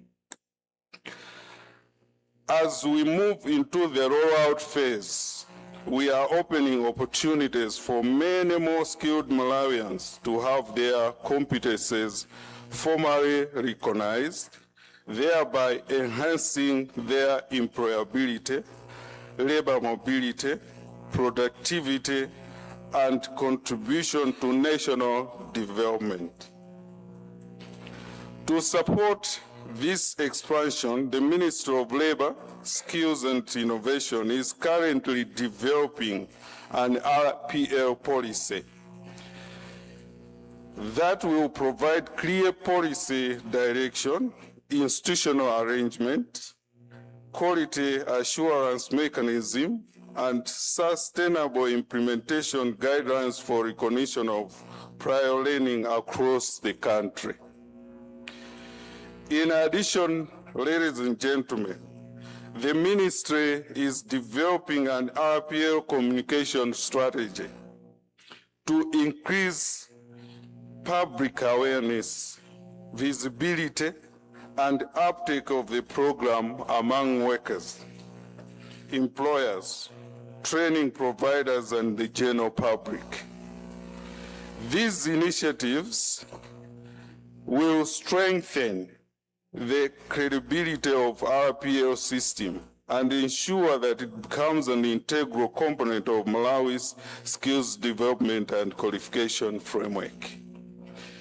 Distinguished guests, the progress we are celebrating today would not have been possible without the strong leadership and commitment of the government of Malawi under the guidance of His Excellency Professor Arthur Peter Mutharika.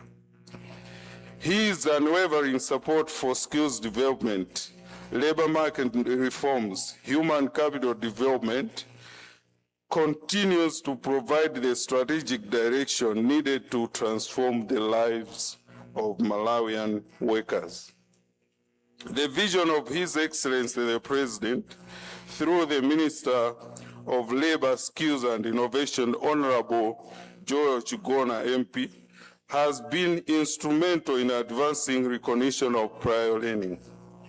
From a pilot initiative to a program ready for national implementation. We are grateful for His Excellency's leadership and continued commitment to ensuring that every skilled Malawian has the opportunity to have their competencies recognized and rewarded.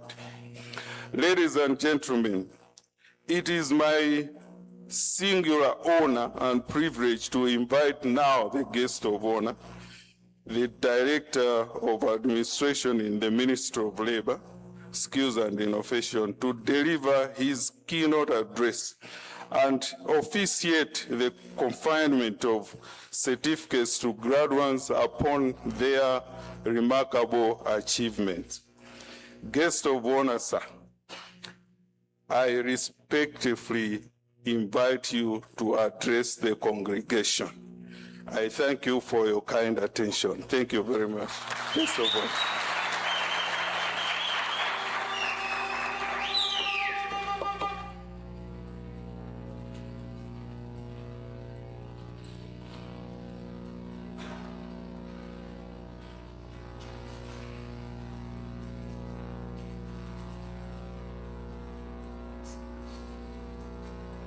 We may take our seat, please.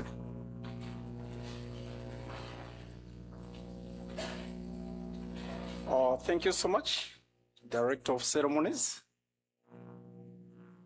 Let me allude on the onset that I am here representing the Honorable Minister of Labor, Skills and Innovation, Honorable Joel Chigona, MP, who is attending other equally important duties of national importance. Let me begin by recognizing the Director of Ceremonies, Mrs. Tab Kawe, the International Labour Organization Country Director, Mr. Wellington Chibebe, the Executive Director of TVET Authority, Mr. Erwin Chiwembu-Sichwola, the Director of Technical and Vocational Training, Mr. Richard Chirwa. I didn't want to misplace his name this time around. And all directors, senior members of staff from the Ministry of Labor, Skills and Innovation, all staff from ILO here present, representatives of government ministries, departments and agencies here present, the representative of the Employers Consultative Association of Malawi, Mrs. Ellen Ziwoya, the representative of the Malawi Congress of Trade Unions, Mrs. Jessie Chingoma, distinguished guests, parents, and graduates, members of the press, ladies and gentlemen.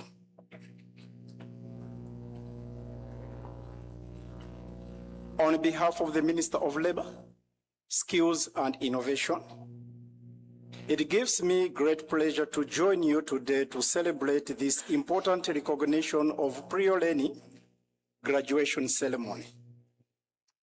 This occasion is a powerful reminder that skills, competence, and hard work deserve recognition, regardless of where or how they were acquired. The theme of today's ceremony, recognizing skills, empowering workers, and promoting decent jobs through RPL, reflects the government of Malawi's commitment to building an inclusive labor market where every skilled individual has an opportunity to contribute meaningfully to national development. Ladies and gentlemen, His Excellency the President of the Republic of Malawi, Professor Arthur Peter Mutharika, recognizes that our greatest resource is our people. As we implement the Malawi 2063 vision and its first 10-year implementation plan, MIPI-1, skills development remains a critical pillar in transforming Malawi into an inclusively wealthy and self-reliant industrialized upper middle class income nation. Achieving this vision requires a workforce equipped with relevant industry-driven skills. Recognition of prior skills is therefore a strategic intervention that ensures that the skills already existing within our communities, workplaces, and informal economy are identified, assessed, and formally recognized. As government, we are committed to expanding access to quality technical, entrepreneurial, and vocational education and training so that our workforce remains responsive to the evolving needs of the industry and the economy.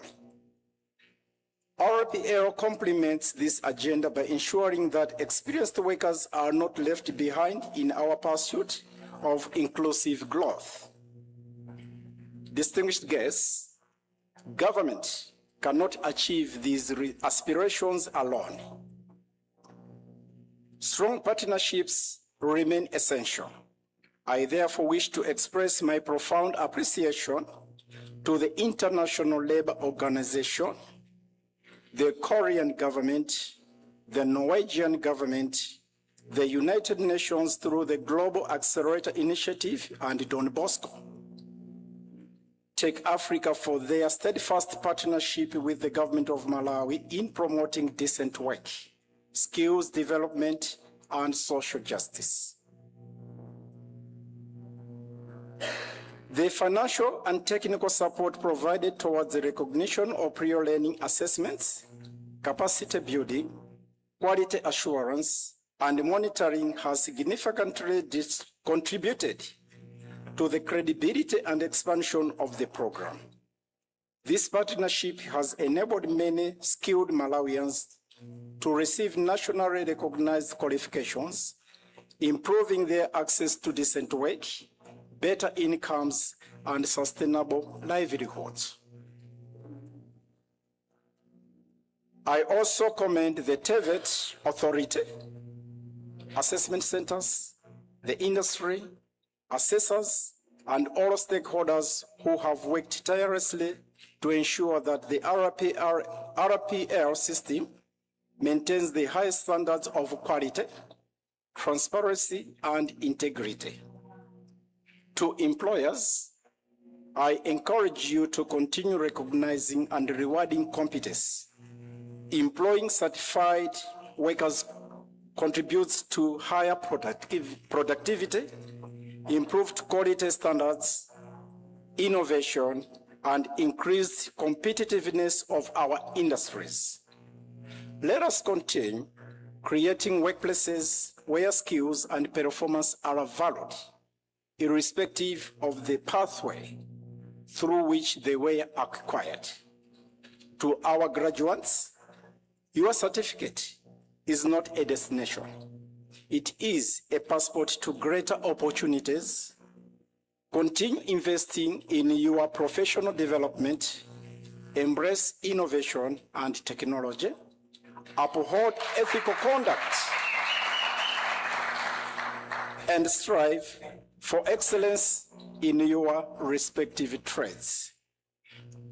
I therefore wish all the graduates here present the best of luck as you embark on a new journey of excellence after undergoing a successful process of having the skills acquired informally, officially recognized, and certified.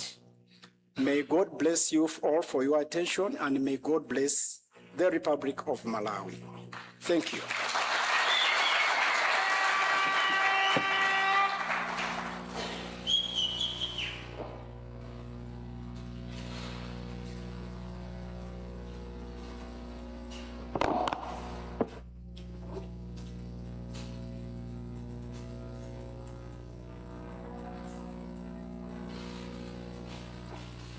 Thank you, our guest of honor, for that keynote address and for giving us a comprehensive speech.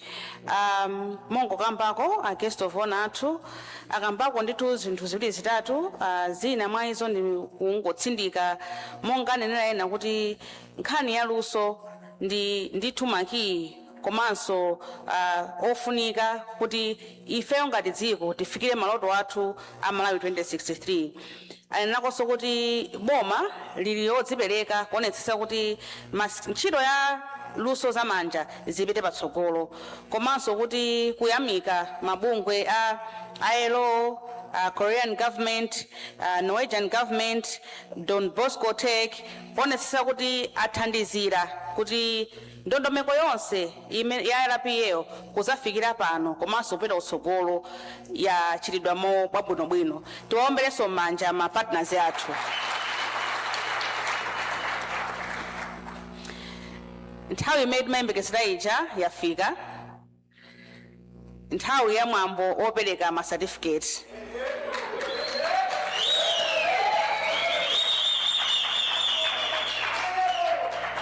Guest of honor,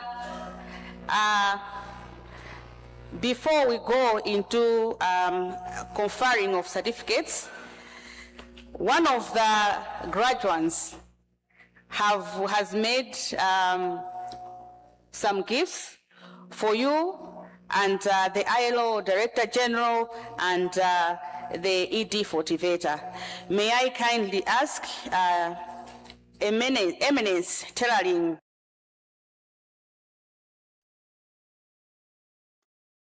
the high table. Ndikuitana ninditu tiyamba nda guest of honor athu abwera pano kuti azalandire gift yawo. Tiyambe kaindi amene muzapereka ma gift komanso amene mutithandize kuperekera. Zikwama nditu zosokedwa makono. Izi tundu zosokedwa ndi tomwefe amene tupangidwa asesi pano.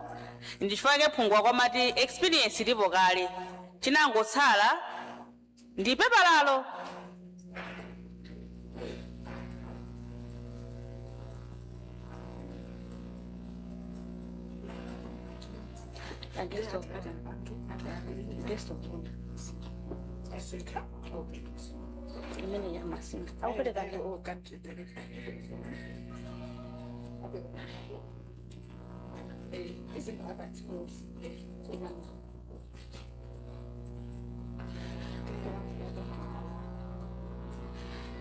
Tikuitana na guest of honor athu kuti muzalandire mphatso yanu.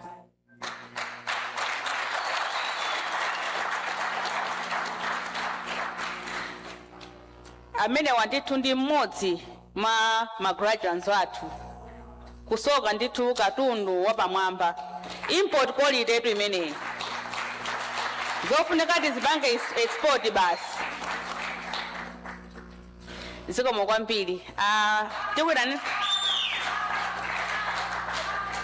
Tira naso country director for ILO Malawi and Zambia to come through and receive his gift.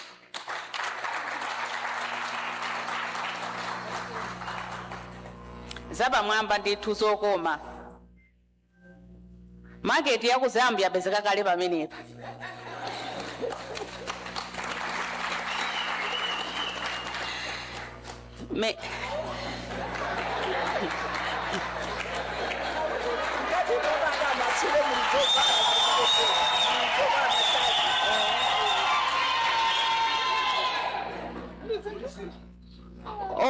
Akutuza pano kuti mkatimo ndithu muli zinthuso zina suti changubwera chikoma chokhayi mkati bonso muli katundu wina. Ndita naso executive director ativeta eni yake azamanja kuti azalandire mphatso yawo. Ngati kuli kotheka mwina akhozaso kuona kutione zili mkatimo ndithu kuti anthu apange appreciate kuti sitikunama ayi.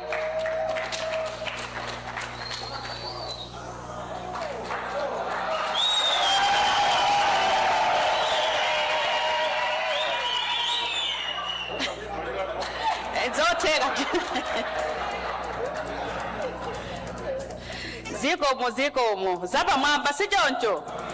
Yes, apande kuti start kalipo totebanga kale start zambika apapa ndithu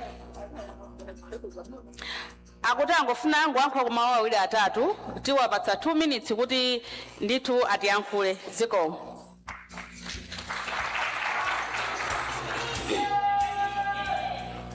Ulemu ndi zina zonse zabwino zaperekedwa kaleti pachifukwa chimenecho ineyo kwanga ngokhala kuthokoza kuti mwatonsefe magraduates okwana 100 Eminence Tailoring School Director ineyo fraction pangani amene nomwina ena ayinu mwandionapo matelevision mu timati textile engineer malinga ndi tikapita pa Google mukagugula Eminence Tailoring School muonapo kuti pali nkhani imeneyo usiza kuti tikuchita zinthu zotamandika. Eminence Tailoring School taphunzitsa anthu tikuphunzitsa anthu moti chaka chapitachi taphunzitsapo munthu wakuchokera ku Mozambique kungobwera uzangophunzira ndikumabwerera kumakhalanso parent. Taphunzitsapo sister kuchokera ku Zomba Cathedral tikunena pano kutumikira ku Zambia pano ndifokondera kwambiri kunena kuti no trade test Central Region abwana athu akulu ndi student wa ku Eminence Steering School ndiye mweso lero litigwadana naye limodzi ma certificate imene ndi nkhani yokoma kwambiri.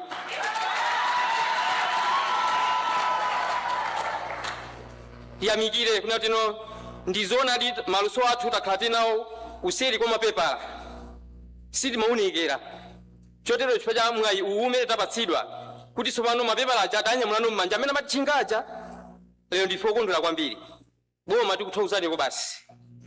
Komano ndisayiwale kuyankhula mawu awaokha pempho ndionena kuti akuluakulu athu khalani okoma mtima ndife ana anu mungatisiya ndiye kuti no palibenso phindu lililonse limene lingathe kupezeka. Mwapadera ndithokoze bwana Gomani kuchokera ku TVETA mulipo bambo anga mkulu amene komanso Sichiwola mkulu ndochenjera kwambiri amandinena kuti mkulu wanga kunena ine mabwana awiriwa ndi anthu odzichepetsa kwambiri kufika kuti ndifike pamene ndilipa ndi chifukwa cha kulemekezedwa ndi akuluakulu amene wawa. Ndiye ndipemphe kuti akuluakulu ena nonse tengerani chitsanzo chabwino ngati chimene chichi titoleni monga mmene ife tili monga ana anu mukatero zimene ife tili nazo tizipereka. Zindikirani kuti no luso limakhala mmutu silikhala m'manja likanakhala m'manja munakatopseza nkutilanda kwa ife tili mmutu zikufunika kunena kuti no inuyo muchite mwanzeru kuti lusolo tiliperekenso nafenso lonse monga mmene lilili. Kalekale tawetapo ng'ombe ndiyeno tikamakama mkaka nthasa yopanda yamwerera ndiyeno ngati mungatichite nkhanza timwerera maluso athu. Komano mungati komera mtima ifenso kuti ipesa kukoma maluso athu tiyapereka kuti ino chituko cha dziko chipite patsogolo chifukwa tino ifeyo ndiye chitukukocho ndi mawu amenewa ndithokoze kwambiri ziko.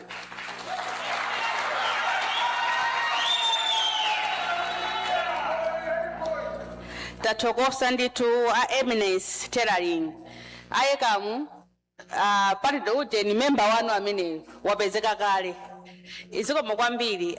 Guest of honor, this moment may I kindly ask Mrs. Zione Lungu to come and facilitate the conferment of certificates to our graduates.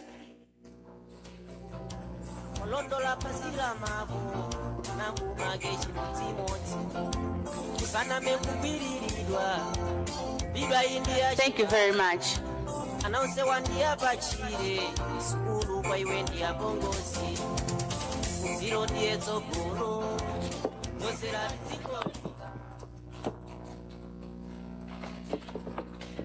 All protocols observed.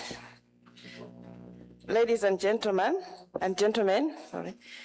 let me welcome our guest of honor, Mr. George Masinga, Director of Administration in the Ministry of Labor, to come and present the certificates to our graduates.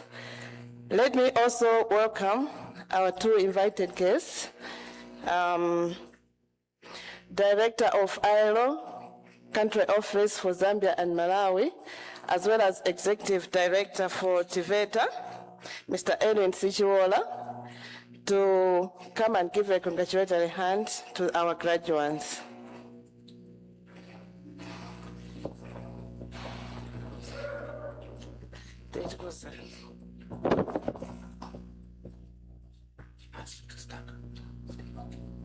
Okay, fine.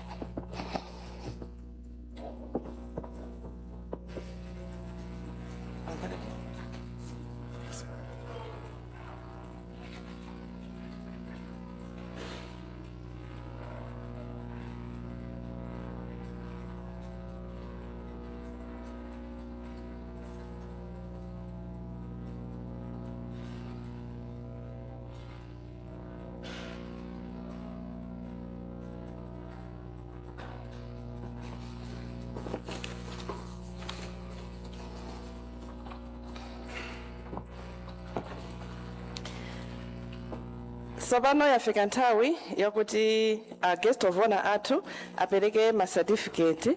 Our graduates, are you ready?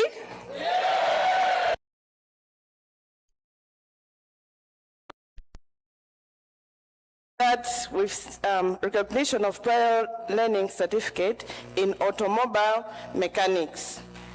Abdul Rashid Osman.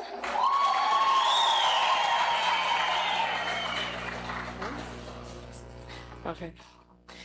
Chikumbuso Gerard. Chisomo Banda. Chisomo Nyanyale. Fogotke Stefano. George Mponde. Harold Jairus Friday. James Chabe. Joseph Kondwa. John Dennis. Lakson Banda. Rajab Master. Soya Pijere and Yoni Mbemba.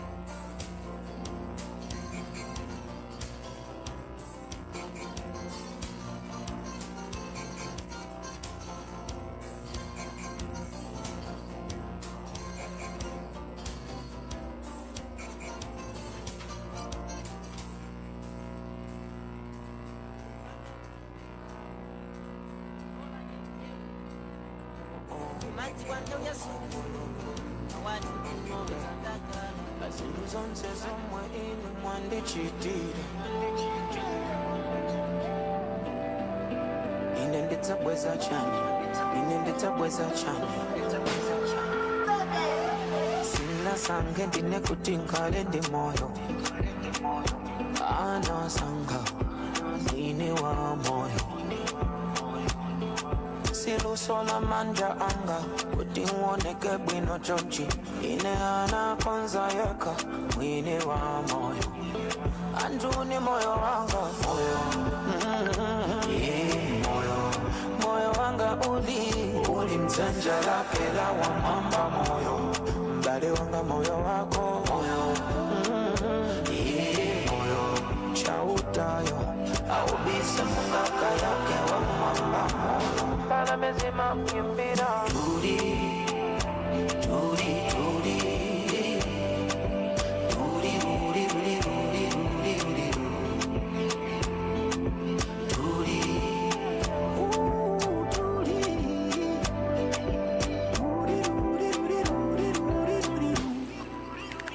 anduni moyo wanga wakumananza mbiri moyo kupanda chauta kaya bwezi ndiri kuti kosadziwika zona mioyo yatu ikudutsa msambiri myoyo koma atate atayanga mtavi yake sindapempe ine kutande patse mphatso koma yekazifundo zake mwine mphatsoyo wazifundo wachaulere chotsatsa muna mondwe abweretsa bata sachedwa safulumira atate ife timadalira abale yanga moyo wanu moyo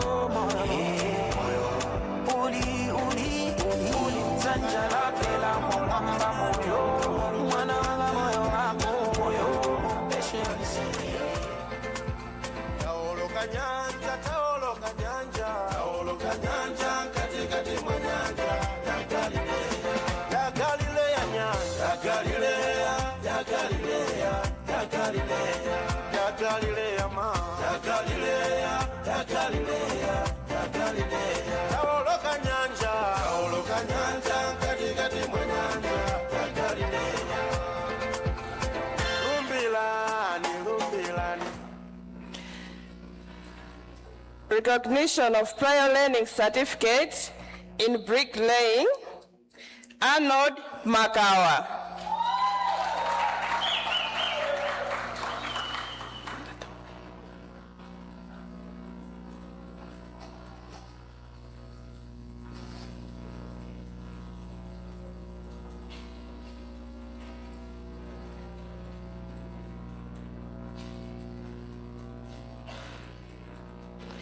Blessings Sangwani.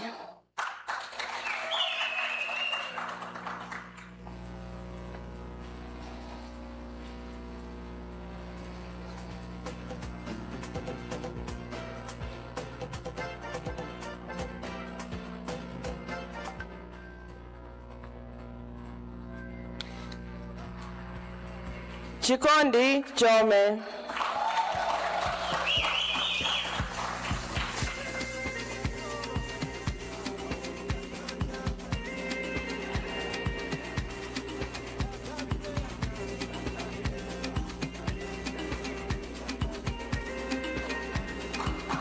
Gordon Symposia.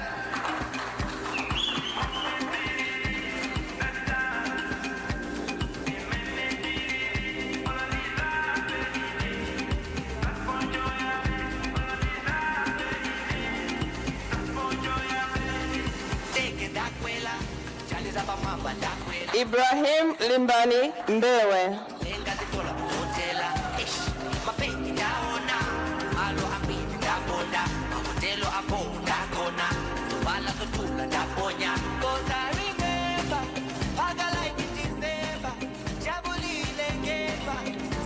Jack Sangweni.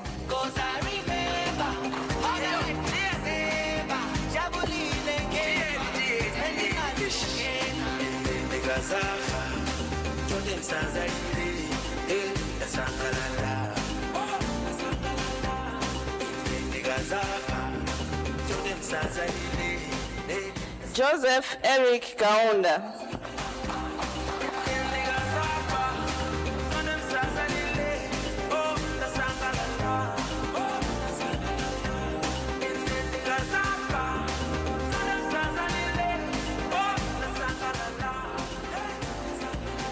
Lon Michael Vanda.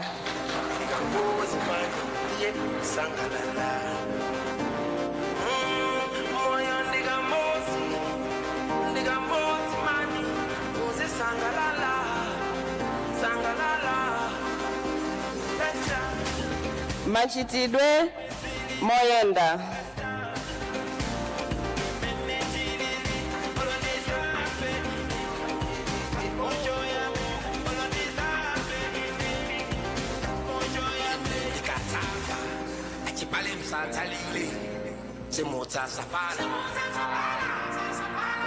Maleko Mwale.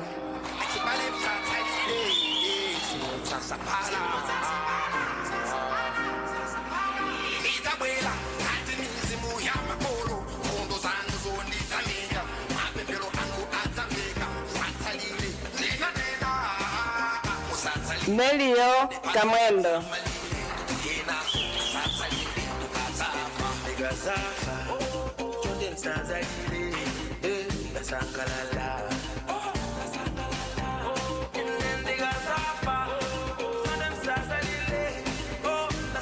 Patrick Nkoma.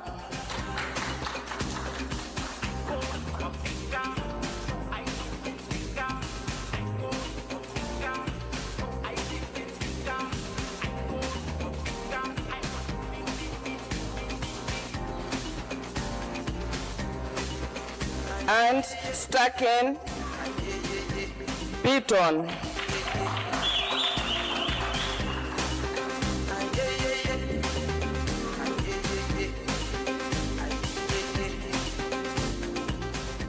Ladies and gentlemen, our anali omwe alandira ma certificate awo mu bricklaying. So pano tiyitana mayina anthu omwe alandire ma recognition of prior learning certificates awo in carpentry and joinery.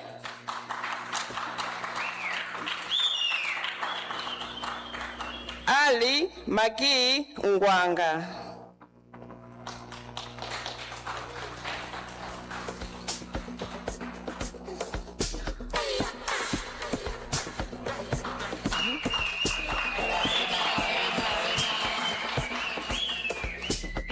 Devi E. Kabango.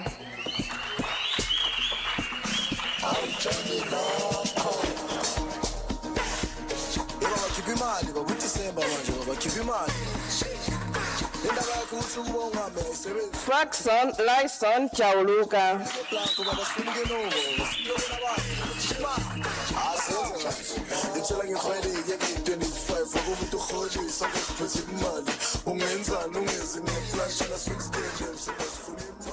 Ezra Kauzu.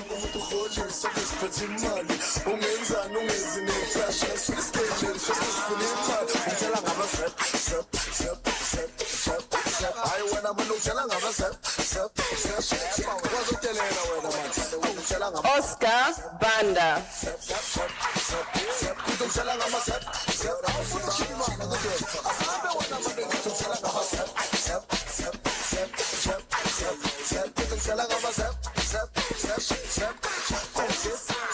Patrick Fulambwe.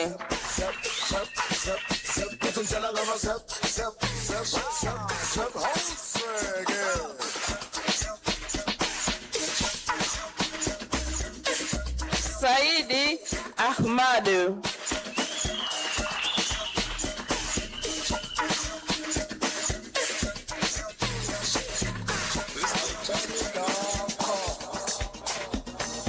And Titus M. Kaidi. Ladies and gentlemen, Sabano ndita na maina anthu omwe andire ma recognition of prior learning certificates awo in electrical installation and electronics. Edgar Manda.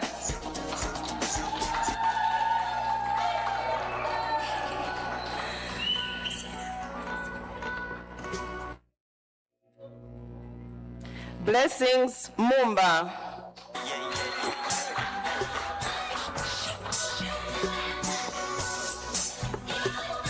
Iwe yoni nzanga, singa upangile nsanja. Imadibola limoti, Monday mpaka na Sunday. Iwe ngaruli nkati, nane Sunday linkati. Charles Ngaiyaye. Sigo yambaga, sigo yambaga, sigo yambaga, sigo yambaga, sigo yambaga, sigo yambaga, sigo yambaga, sigo yambaga. Eniford Mwantani.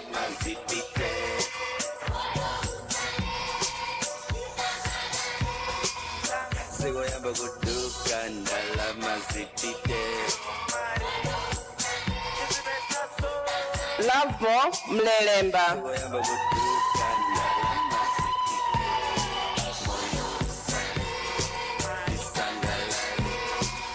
Sigo yamba kuduka. Lucius Mbewe.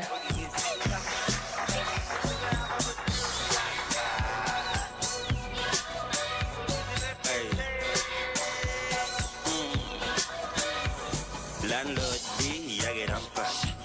Free na ya sasa. Bilu mpaka na mwezi wa mawa. Manuel Dinala.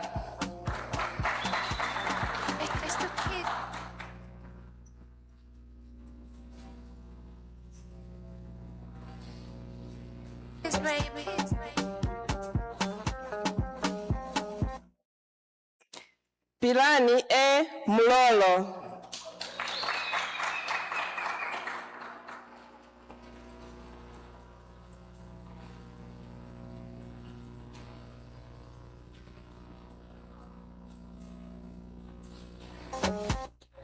And Tokozani Nchenga.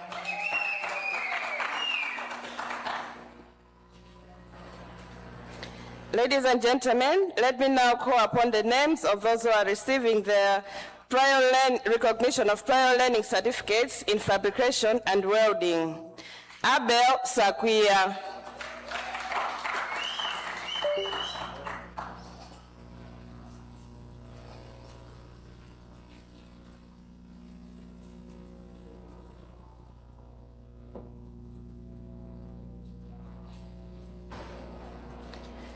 Francis Ali.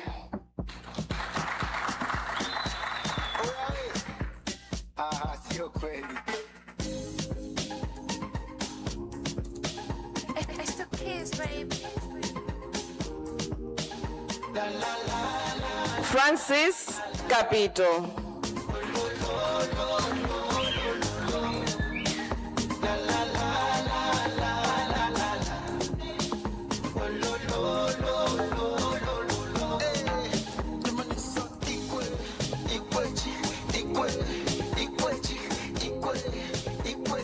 Gresham Ntambo.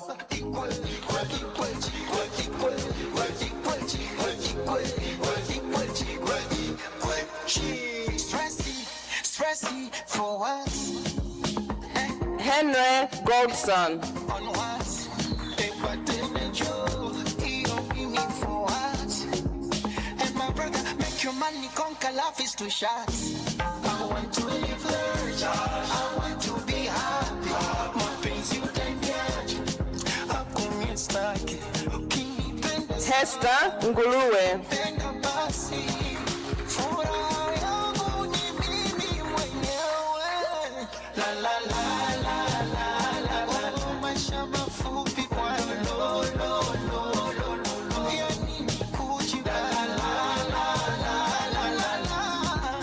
Patrick Gambwinja.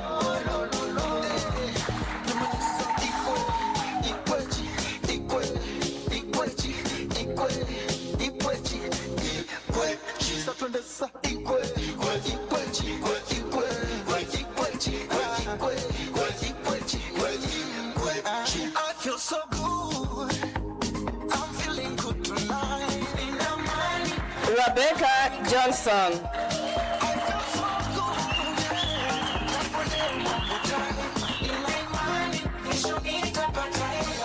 Let me enjoy. It's time for joy. I live my life. And Shadrach Wyson. It's time for joy. Amenewa ndi omwe achita maphunziro awo alandira macertificate awo mu fabrication and welding. Let me now call upon the names of those who are receiving their recognition of prior learning certificates in general fitting. Charles G. Lundu.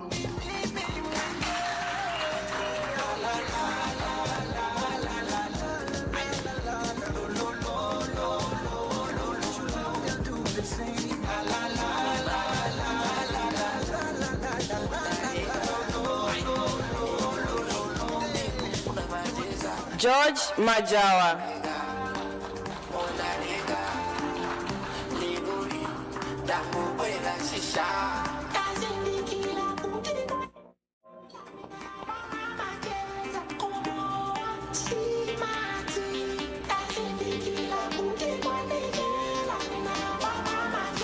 Afa. Sinema kuka kwa mbili, ni wama kuuwili, ni wafuna pamoja. Sinema kuka kwa mbili, ni wama kuuwili, ni wafuna pamoja. Nikati DJ yango kwesa pamoja, ni wafina pamoja. Sinema kuka kwa mbili. Recognition of prior learning certificate in plumbing. Samuel Kalibanje.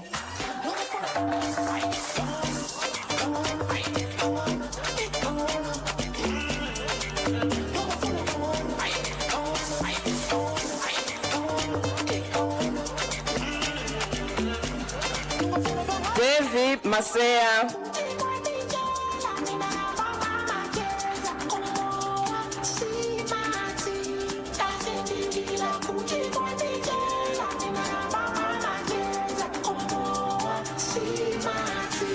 Eda Banda.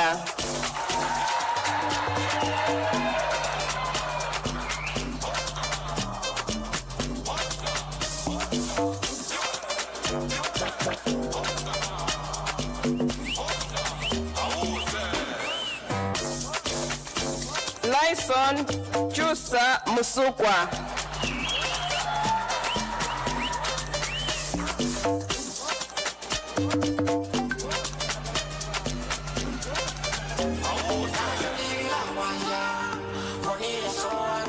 And Nixon Yusuf.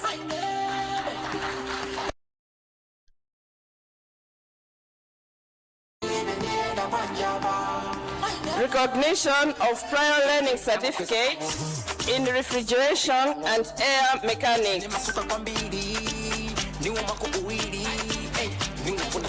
Frank Enoch.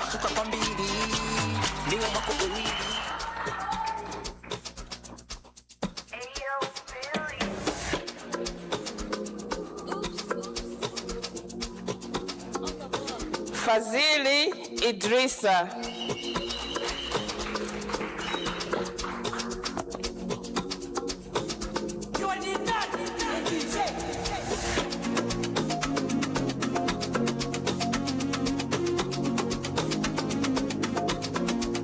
James Chibwana.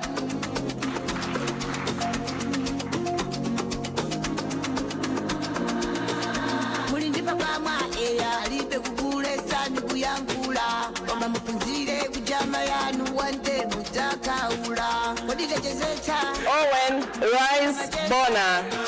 Akudana ni jetu isiye kucheza Kodite chezeta akukuta macheza Akudana ni jetu isiye kucheza Mazori ndine dolo Trust Njovu Yalema. Waimanya walemba maji waimanya waimanya mazori ndine dolo waimanya akandituluka waimanya walemba maji waimanya waimanya Wellington Kumwenda.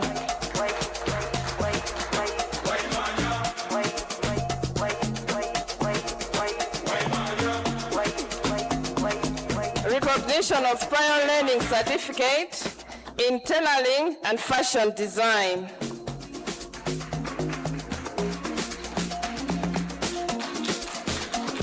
Aisha Faume.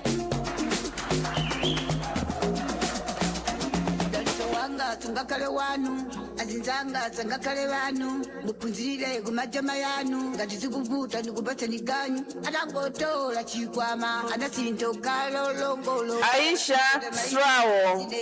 usanditopete nilizonena kwanonse mahedasi siyekekezo malondana mapazi unirane zabino sandijerasi kumaombera manja nditumwa mphamvu zikukoma zinthuzi ndiye ndombe manja mwa mphamvu zikukoma Ane Namakwa. akukuta macheza akudana ni jetu isiye kucheza mazori ndine dolo waimanya akandituluka waimanya walemba mati waimanya waimanya mazori ndine dolo Bryson Manjolo. waimanya walemba mati waimanya waimanya masatifiketi ajatanyamula ndithu ali m'manja mwathu zili bwino eti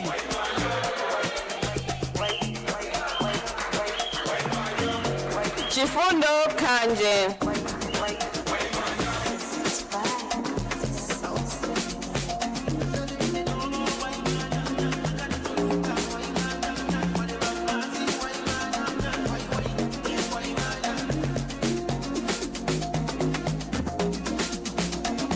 Chisomo Nkwai.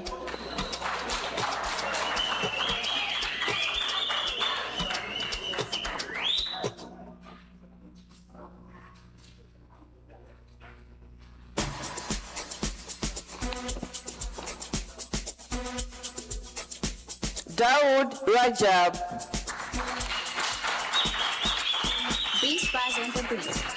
zabwino zosiriritsa zonyaditsika tsiku lake ndi lero ku BICC kulandira masatifiketi athu ndithu a recognition of prior learning.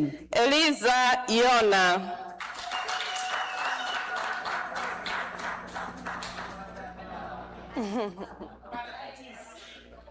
ngati munalibe adalala ndithu mupezepo mmodzi apa mukamachuluka.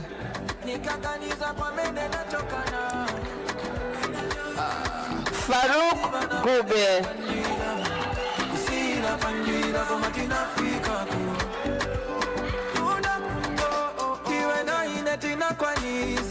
We can confess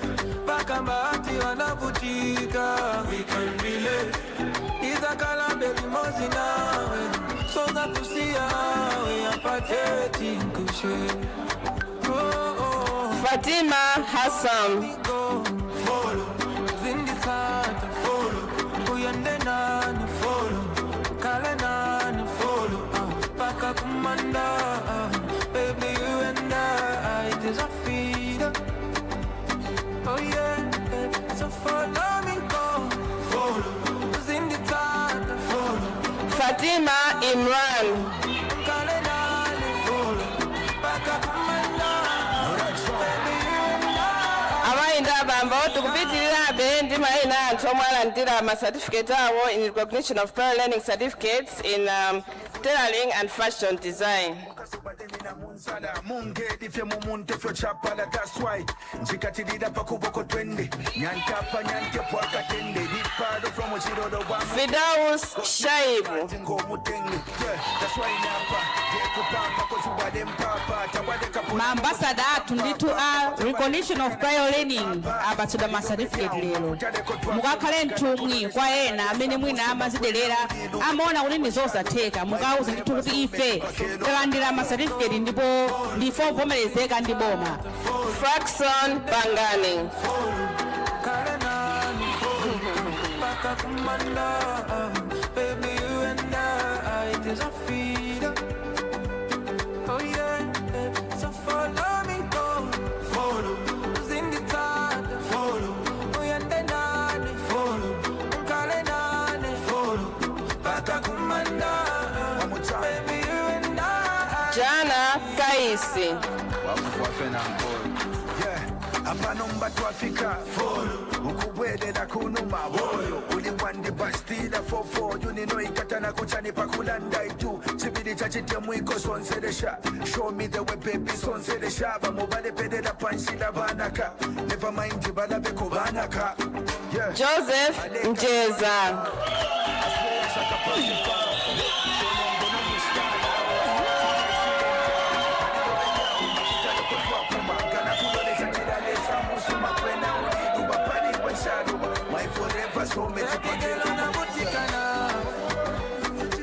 Zoko manditu mmodzi ndithu wagwira ntchito ku Ministry of Labor nayenso akulandira certificate yake. Liftes Banda.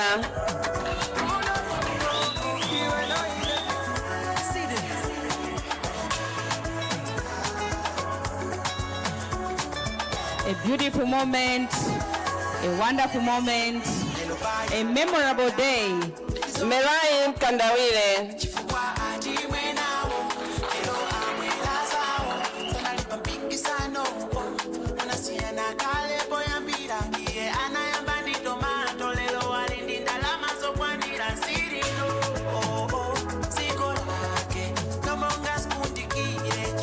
Siamu Mamadi.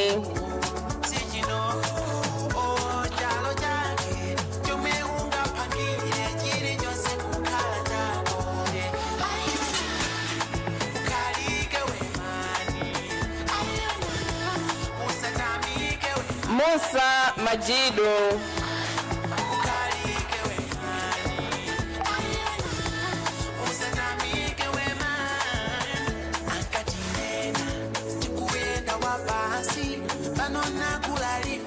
Patience Omar.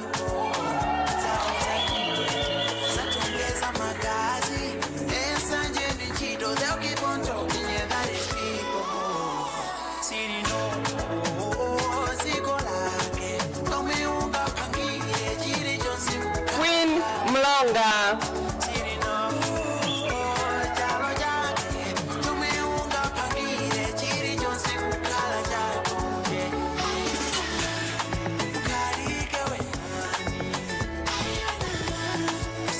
Regina Mambo.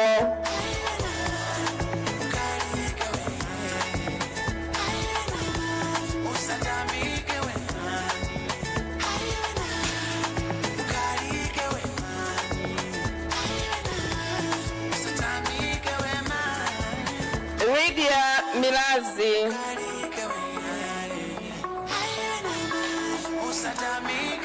zikuchitika kuno ku BICC ndithu zokoma, zonyaditsa, zosangalatsa.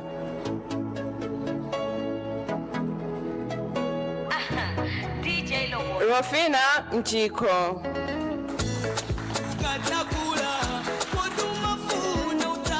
Tanena ndithu kuti ngati munalibe kelala, ngati munalibe ukonzerani mainjini, ngati munalibe wa welding komanso wa plumbing, pano mukamachoka mupezeko mmodzi. Anthu ake ndi amene olandira ma certificate yo. Rose Beula.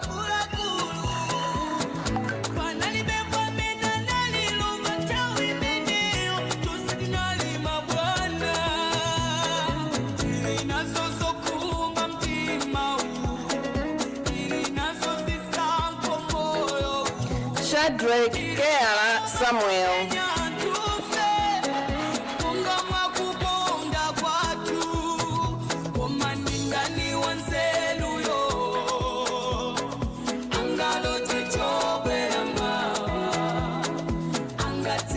Shakira Matemba. Chosangalatsa kwambiri njakuti pali anthu a misinkhu yosiyanasiyana, achichepere, apakati, achikulire, ndithu aliyense wa misinkhu yonse ali pano kulandira ma certificate awo. Zokoma kwa basi. Shams Tembo.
Tamandani Nampinga.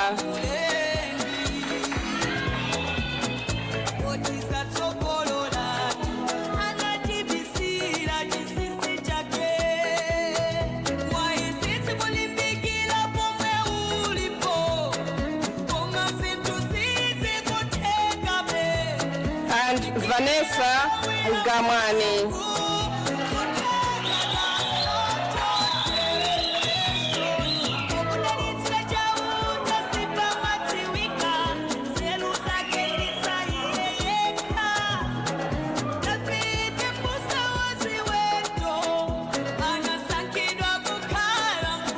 Our guest of honor, ladies and gentlemen, let me now present the last graduate for today's ceremony, the one who is receiving recognition of prior learning certificate in woodwork mechanics, Alfred Kumalo.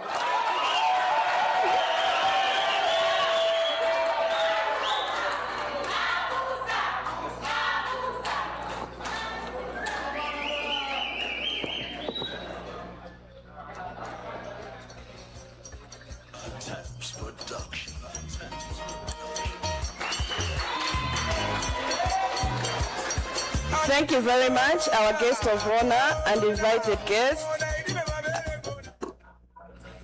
And the invited guest, you may resume your seats as we have completed the task of issuing the certificates to our graduates. Thank you.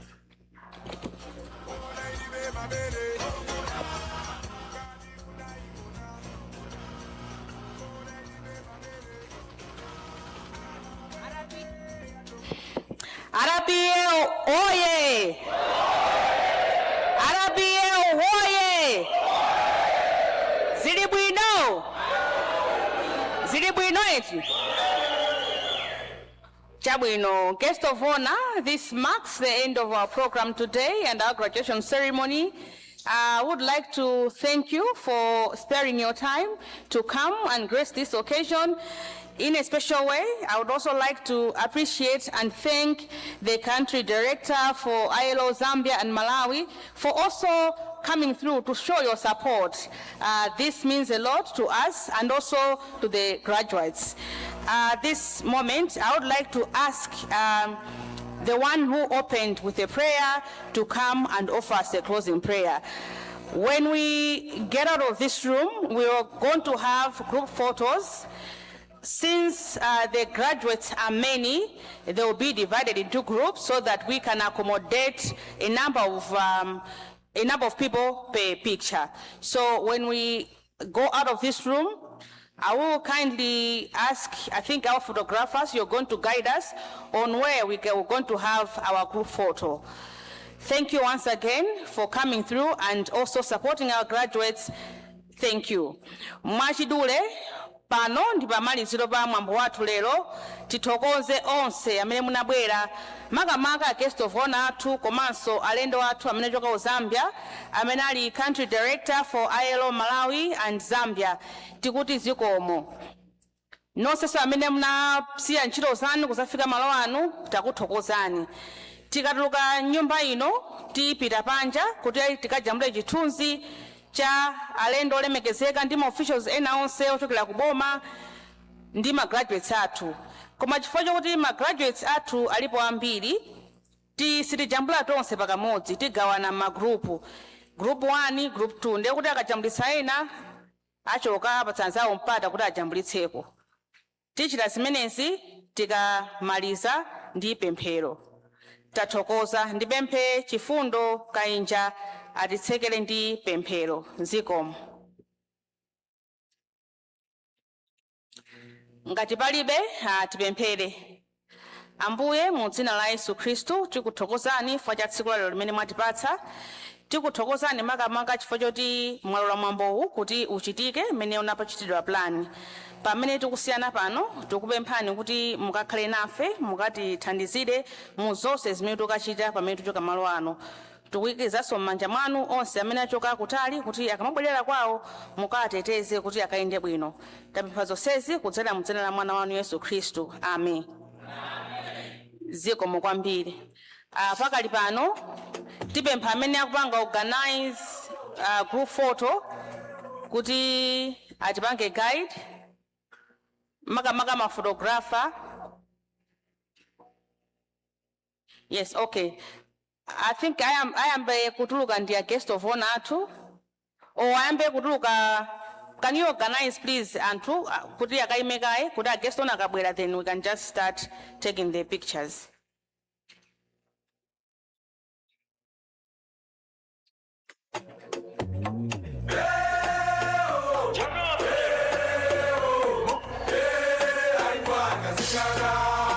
Kuvanga posti bebia kova efia nyamata kukulonga Olo mundiseke ndinozisirwa nyamata Ndinozisirwa kwambiri Tipemphaso kuti tikatha group photo, our guest of honor and the country director for ILO will request you to have media interviews so that what we have witnessed here doesn't just end in this room, but others out there, they should also know what is happening in the TVET sector in Malawi.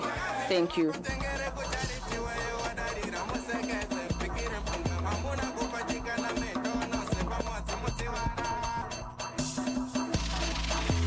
Dick is walking in the mix.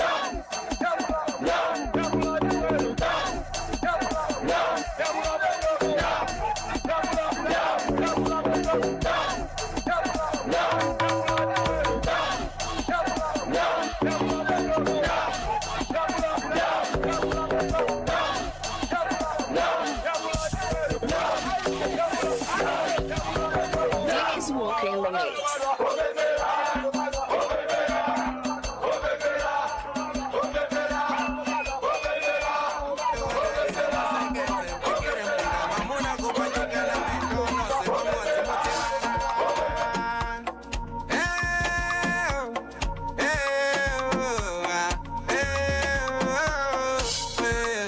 Amor en mí, con como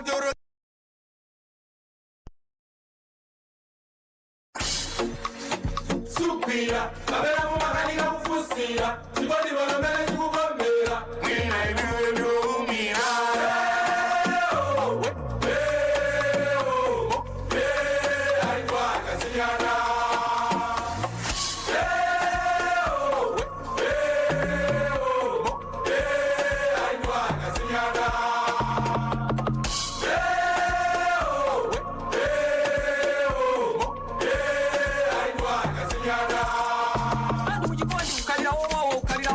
Kuti matani kupesa nsolo akozwe ndiye muda kusembera nanyi ngati bani